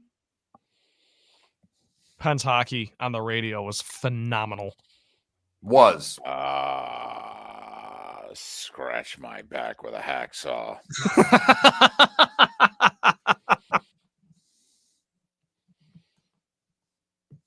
Yep. No, get that man a drink and buy his dog one too. I used to play Mike Lang clips every Penguins game. Binghamton, Fargo, when he was doing television. I was in Upper St. Clair at my aunt and uncle's when the Wings lost the cup to the Pens in 2009. Yep. Yeah. And that was just, I mean, I was little, but Ladies and gentlemen, Elvis has left the building. It's the best. The best. Here we go. Welcome to the bonus hour, brought to you by Jason and Todd at the Diamond District. And now, here's Mark Miller and David Moulton. 21 minutes past the hour. The Diamond District bonus hour. Miller and Moulton, the Friday before Christmas. I mean, not many places you can go that can come through for you right now in terms of selection, inventory. But Todd and Jason can. They helped Mark win Christmas. Right? And there are so little people in his family who listen to the show. We're broadcasting it all week long, and none of them are aware. Not even paying attention. Although I did show the mother-in-law last night the gift, and she gave big approval. Really? Oh, yeah. That's a tough crowd. You're damn right it is. She's got great taste. Okay. Shops in the high-end, high-rent district. So for her to go, yep. Well done. Once again, you're the favorite son-in-law, aren't you? Well, I'm the only son-in-law. That doesn't mean you're the favorite. As we all have found out over the years, doesn't mean you're the favorite. It should, but not necessarily so. Just another thing I'm looking forward to that you guys enlighten me on. Can't wait to be a son-in-law. Yep. Oh, it's fantastic. Trent, don't worry. You'll make a great first husband somewhere. Try it a couple times. Right. All right, let's do this. Last week, I have to admit, we disagreed on maybe the most games we disagreed on all year. And for one of the few times, I actually got more right than you. And I have a feeling since none of these games you and I like, my guess is we're going to disagree a lot. All right, let's start with the two Saturday games. I like Cincinnati against Pittsburgh. Mason Rudolph's playing quarterback for the Steelers. I know, and apparently that's an upgrade. Do we really think Mike Tomlin's going to go out in Pittsburgh a loser? As Bear Bryant famously said, I ain't never been nothing but a winner. I mean, come on, if this is his last home game, is he really going to lose it? Come on, I'm taking the Steelers. Taking Rudolph on Christmas. I like it. Exactly. And Tomlin leaves the field to fire Mike Tomlin chance, winning 13-12. The question is, will he do the Big Ben and take 16 laps around Heinz Field? No, I don't think so. I think Mike and his wife have already got the bottle of wine planned, and I think they want out. All right, you don't give the Chargers any chance, do you? I give them a chance to cover, but because the number's 12.5, but no. Seattle at Tennessee. Yeah. Geno's returning for Seattle for whatever that's worth. Teams that win on Monday night, I'm not a big fan of the next week, the travel late in the year. I'm actually going to take the Titans at home. They're 2-2 in their last 4, and both losses are in overtime. Give me the Titans. I think Seattle will be able to throw the ball finally with Geno back. Give me Seattle hitting the big receivers for big plays and scoring more than Tennessee can. I like Seattle. Indianapolis at Atlanta. The Minshews or the Heinekes? Well, if it was Heineken's, maybe. But Jonathan Taylor, by the way, is going to try to play. Broken thumb and all. He's going to, do the whole workout, see if I can hold on to the ball. This just in, Mark. If I had a running back with a broken thumb, I would not let him play because it would seem to be hard to hold on to the ball with one of those. That's just me. Must win for Atlanta. I like the Falcons. I'm a Heineke guy. I like Gardner Minshew. I like Indy. I think this game's actually going to be a little bit higher scoring than what Vegas says. But I think Minshew pulls it out in the end. Why is Atlanta favored in this game, by the way? I have no idea. I understand they're home, but so what? They're not a great home team. All right, I'm sorry. Cleveland at Houston. Backup quarterback for the Texans. I'm going to take Houston at home. Home teams, by the way, 21-12 in the last 33 games in the NFL. I think late season, I think it's beginning to play a role. In these close ones, Mark, I see myself taking a lot of home teams. Give me the Texans. David, I became a Joe Flacco fan right here in this city when I watched him go 92 yards against the Steelers on Sunday night. If he could do it against Pittsburgh, he sure as hell can do it against Houston. Give me Cleveland on the road. Green Bay and Carolina, I already took Green Bay and laid the point, so I'm obviously taking them straight up. Money coming in on Carolina, by the way. 6 is down to 5. You got it at 5.5. I'll take Green Bay to win, but I think it'll be very competitive. I don't know how I got it at 5. I got it at 5. I don't know. You're not. If you think I'm taking 5.5, you're crazy. I got it at 5. Oh, okay. Sorry about that. You already took Washington +3 against the Jets. I love your pick. I don't think the Jets are winning another football game this year. Commanders' worst defense in the league. Jets' worst offense in the league. I mean, talk about a game within the game. Sell it, CBS. Sell it. Detroit at Minnesota. I like the Lions. I know you picked the Vikings. I don't know if you did that just to bust Trent's chops, but I like the Lions. I don't like Minnesota's offense enough, and I do think you have to score some points to beat Detroit. I think Flores' blitzing style will work at times and fail miserably at times. I think Detroit makes some big plays offensively instead of the slow, grinded out style they usually do. I like the Lions. I'm going to pick the Lions to win the game 21-20. Look at you. It's Nick Mullins. Hey, Arizona. You just sit there quietly, Lions fans. Okay, just sit there quietly. Come on now. Arizona at Chicago. I almost picked the Bears and laid the points. I think Chicago will win this game at home. I just was afraid of the number. I laid the 4. I like Chicago. I like them a lot, and I think they're saving Eberflus's job. I actually think the bigger issue is going to be whether or not Justin Fields is the guy. New England at Denver. Yeah, I like Denver a lot, especially coming off an embarrassing loss and a little extra rest and at home. Almost laid the 7. It's a lot, though, with that Patriots defense, but I like Denver to win. I'm with you. I just couldn't lay the points in this game. Denver, big favorite. They should be able to take care of business against what's an awful football team. Vegas at Kansas City. Chiefs are going to win. Are they just going to cover? Chiefs with a win, by the way, clinched the division for the, 8th, 9th year in a row? Something crazy like that. They're laying 10. Yeah, it's a big number, especially since they don't score a ton of points, but they will win. The Giants are at Philadelphia. Can Philadelphia cover, David? It's 13.5. I don't know, but I will say, boy, do they beat the Giants lately. I mean, they don't beat them. They destroy them. And so that's why the line is so big.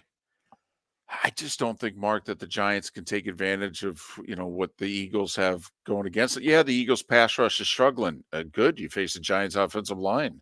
Okay. Yeah, the Eagles pass defense is struggling. Giants don't have a great passing game. Right.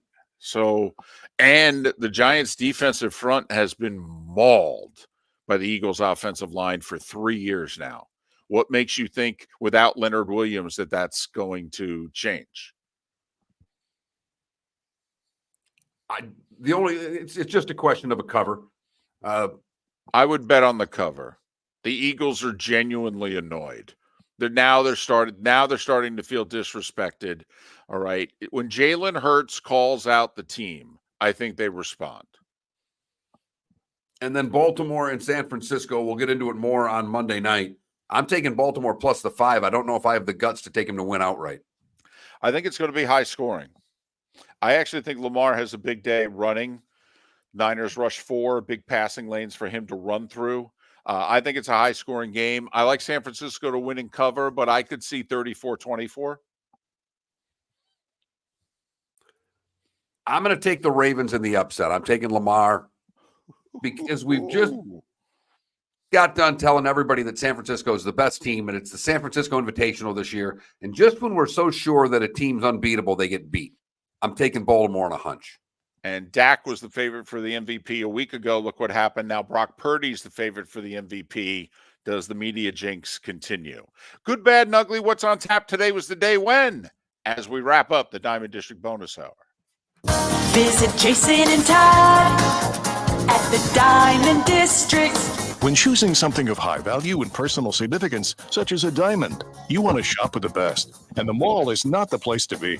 Here are my friends, Jason and Todd with the Diamond District. Take a stroll in the mall, pop into a few jewelry stores, and you'll soon discover you're in the wrong place. Rings begin to look all alike. You're not finding GIA certified diamonds. You quickly realize you know more than a salesperson helping you, and all the same financing gets pushed on you. Visit Jason and me, and you'll find America's top bridal designers dealing exclusively with the Diamond District. You'll find the largest selection of GIA certified diamonds, all priced 8 to 10% over cost. You'll find educated sales consultants who have many years' experience and are not paid commissions. And you'll find Todd and me in the store nearly every day, wanting to shake your hand and welcome you to our Diamond District family. Visit Jason and Todd at the Diamond District. Have a Molly Christmas, a Molly made Christmas. Give your family a gift of a clean house. When you're looking for professional house cleaning services, you want to make sure that you find a team that can accommodate your budget, schedule, and cleaning preferences. Molly Maid is proud to provide thousands of families across the country with industry-leading services tailored to their specific needs. Call Molly Maid today at 239-774-5839. That's 239-774-5839 or online at mollymaid.com/FTMYERS. Hello, friends and family of Southwest Florida. Are you looking to tap into the electric vehicle market? Well, look no further, because we here at Southwest Florida Golf Carts have just what you need. E-bikes, golf carts, LSVs, scooters, and more. Come down and talk with one of our experienced sales reps, have a soda and a smile, and you could be cruising the streets in your new EV today. Stop by the store or visit our website at flgolfcarts.com and enter for a chance to win $100 off your next purchase by answering John's monthly sports question. You are listening to Miller and Moulton on the Florida Sports Network.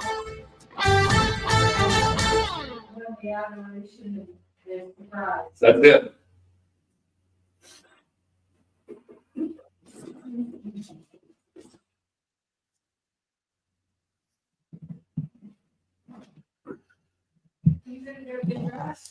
I get a dress. Oh, okay.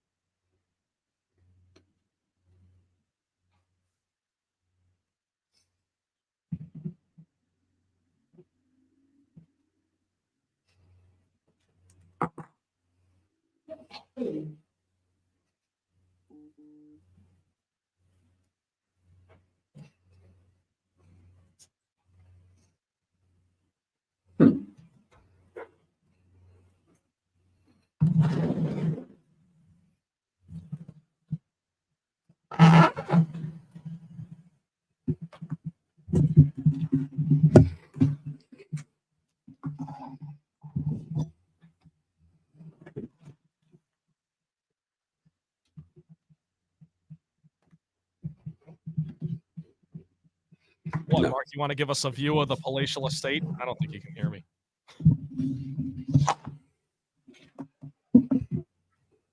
Morning, Tig.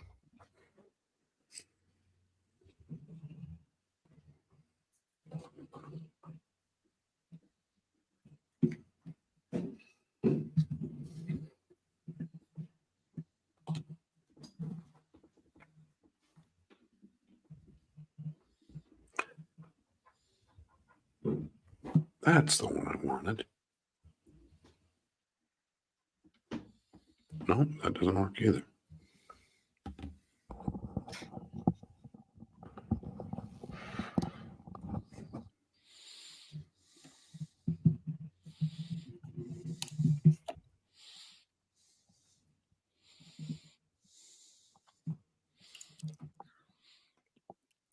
You know, I'll tell you, I need the nap today. Sorry, Mark. Go ahead. Oh, no. I will switch spots on Tuesday, so it's a little bit better light.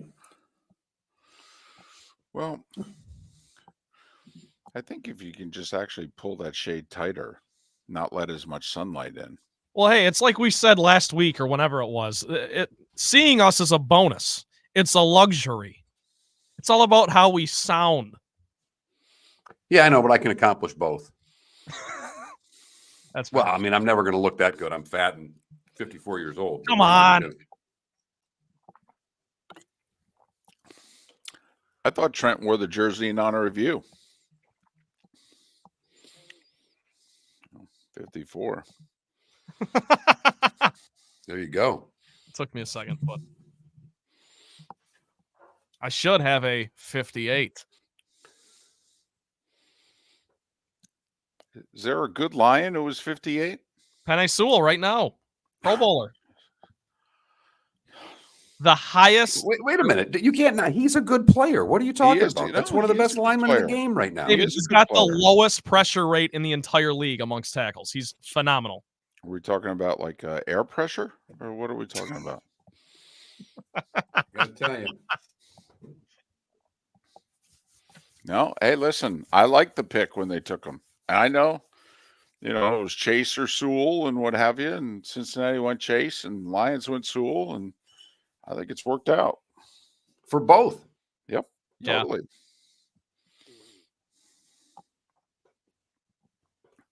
Now, not taking Jalen Carter.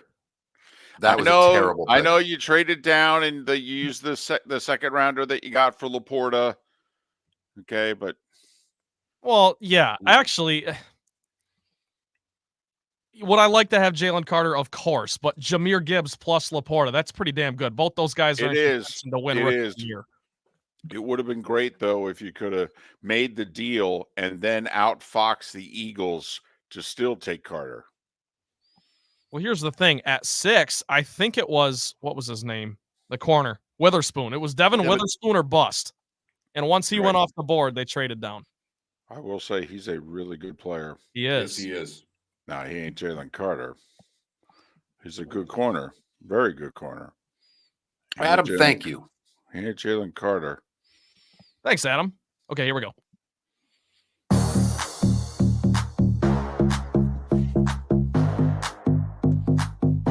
Welcome to the bonus hour, brought to you by Jason and Todd at the Diamond District. And now, here's Mark Miller and David Moulton. 22 minutes until the top of the hour, 16 until we're out of here. Diamond District bonus hour, Miller and Moulton, thanks so much for being with us. We do, Mark, before we move forward, we just did a segment in which we made the NFL picks. We didn't address the 3 Florida teams playing because we had done it earlier. And so just for the record, Miller and Moulton both like the Dolphins over the Cowboys. And right now, there's no Trevor Lawrence.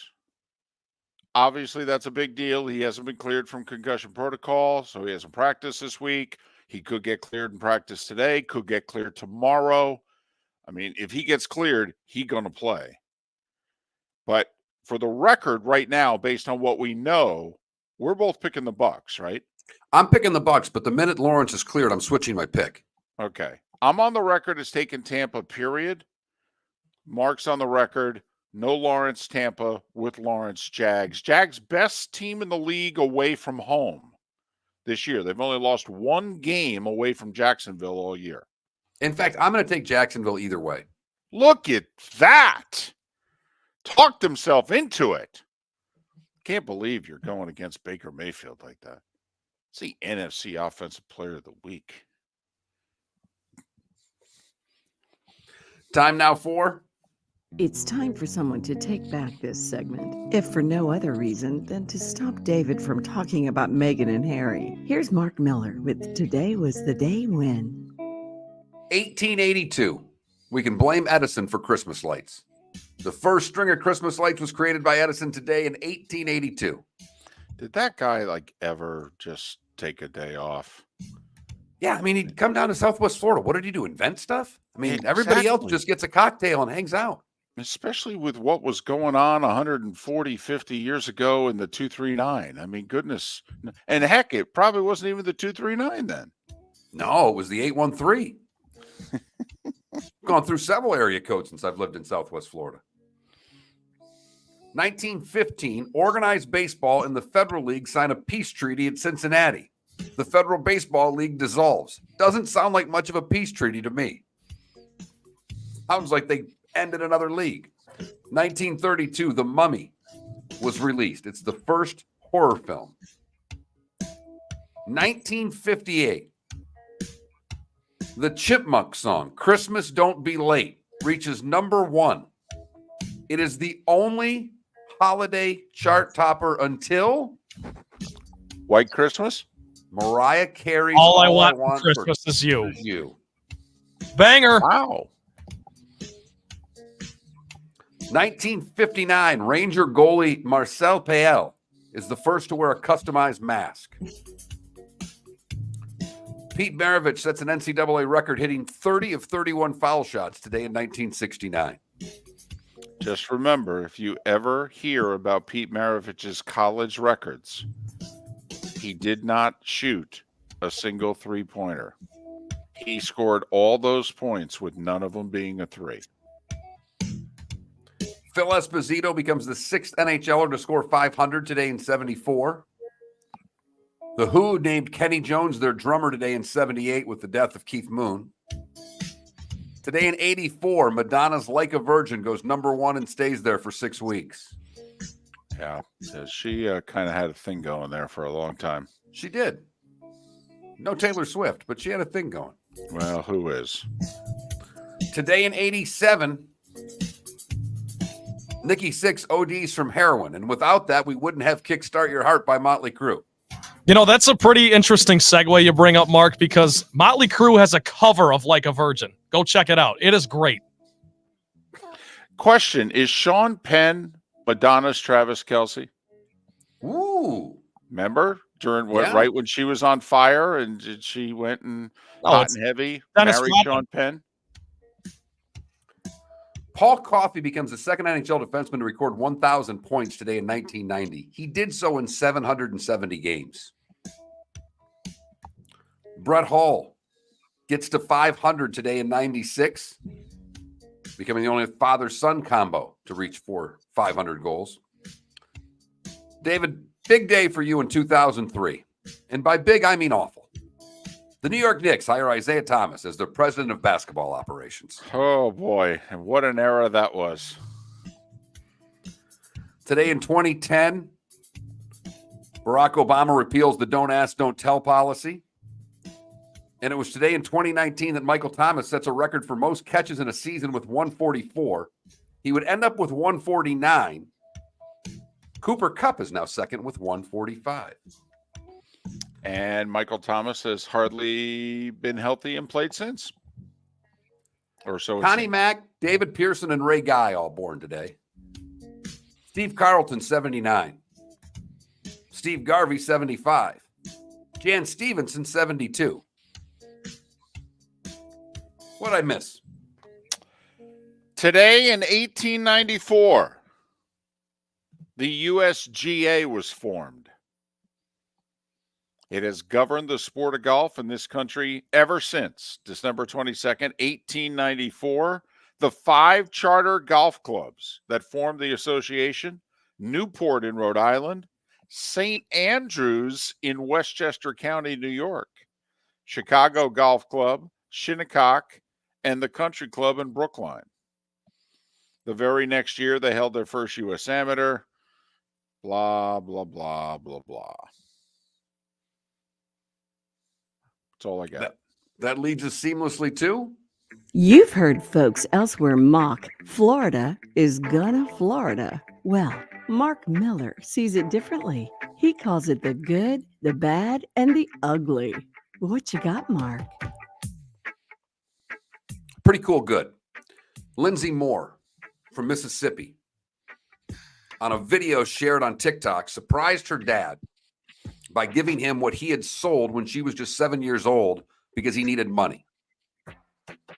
She was with him when he took what she thought was his most prized possession, a Dan Marino rookie card, and sold it for cash because he needed the money at the time. She went and bought the Marino rookie card and gave it to him for Christmas 30 years later. Pretty cool. Yeah. For the bad, we'll stick it a little closer to home, where Celise Hoffman was getting pulled over on I-75 and said, no. I'm going to speed up and not get pulled over because I've been drinking and it'll make things all go away. She was clocked at doing more than 145 miles an hour on I-75. She zipped off to State Road 82, where she reached 120 on Colonial and finally was pulled over. Then she fled on foot, trying to get away from the police officers. Now she's arrested, charged with DUI, fleeing and eluding law enforcement, resisting without violence, and reckless driving. Wonderful for a 21-year-old. Merry Christmas. And finally, the ugly. We go to the Fort Myers Bass Pro Shop, where someone stole a tarpon out of their fish tank. What? He was accompanied by two others who were wearing GoPro cameras, and he netted a 50-pound tarpon and ran out of the store.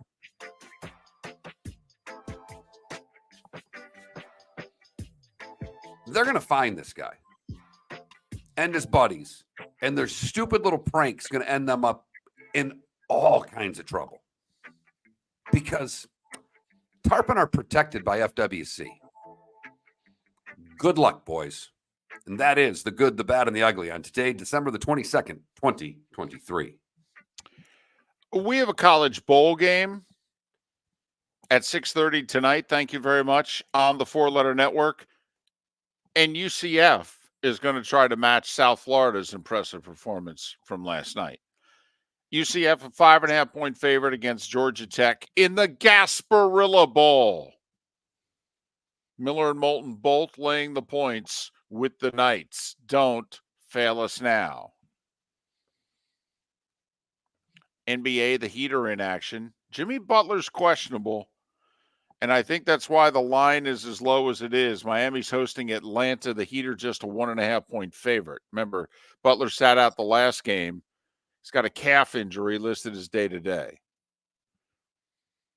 A very interesting game, by the way. Is Luka not playing? Is something going on with the Mavs? Because the Rockets are an 8.5-point home favorite against Dallas. Now, Houston's 11-2 at home. They've been a tremendous home team this year. But that's a lot of points to be favored on over a team that's better than you. So I'm wondering if Luka's sitting out tonight for the Mavs.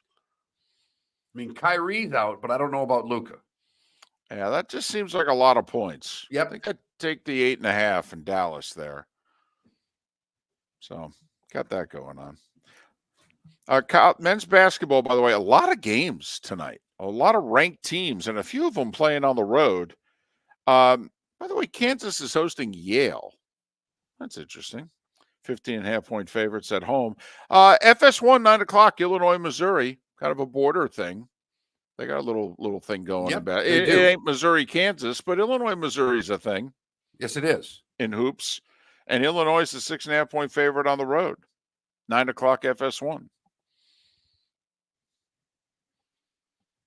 So. Your Rangers taking on Edmonton tonight in hockey. Edmonton back-to-back because they played in New Jersey last night and won. This is their little New York trip. They played Jersey. They played the Islanders before that. Now they got the Rangers tonight. And can the Red Wings get off the schneid? They host Philadelphia. Boy, do they need to. They've been playing lousy lately. This just in. Stopping the puck's important, David. If you can't stop the puck, it's tough to win, and they're giving up a lot of goals. And by the way, a battle of first-place teams. All right? Or at least Winnipeg wasn't first. They've now been passed by a point. But Boston's in Winnipeg to play the Jets. Jets have nearly as many points as the Bruins, to let you know how good they've been so far this year. Probably the best number you'll get on the Bruins all year. They're minus 125. They're pretty big favorites damn near every night. So there you go. A reminder, cannot say this enough. I mean, let's face it, a lot of family time over the weekend, Christmas on a Monday, so a lot of you are stuck 3-4 days with family. You're going to try to get away tomorrow and watch football. The 4:30 game, the Steelers-Bengals. Talk about a game that should have been hidden on Peacock. Instead, that's getting the NBC treatment. Jake Browning and Mason Rudolph. The Peacock game, and that's right, Peacock only. 8 o'clock, Bills and Chargers. So Bills Mafia, don't be breaking things just because the game's on straight. You've been given 36 hours notice, damn near. Make your plans accordingly. All right? Good. They're going to be angry tomorrow night around the country because they don't know, David. They won't know. And the game's going to come on. They're not going to find it. No commercials in the fourth quarter, by the way, on the Peacock broadcast. They've already let you know that. Huh, no commercials. Peacock. Well, here's my question then. Are they going to have the breaks? I'm serious. Probably not. Well, because the players are used to the rest. Well, you know what? Actually, yes, they do that thing. I bet this is what they'll do. They'll put up the screen of back in a moment, and then it's just like a. Well, no, I disagree with you, Trent. What they will do is they might not do any commercials. Does that mean they're not going to do any promos for other shows that are on Peacock? Oh, true. Very true. Well, or NBC. That's false advertising, though. I mean, if you're giving the impression of no commercials, that's like soccer. No commercials. We're going to play continuously. Then I'm just trying to figure out what they do with scheduled media timeouts. That I'm with you, David. I know. The games are still on radio. They still need to take those breaks.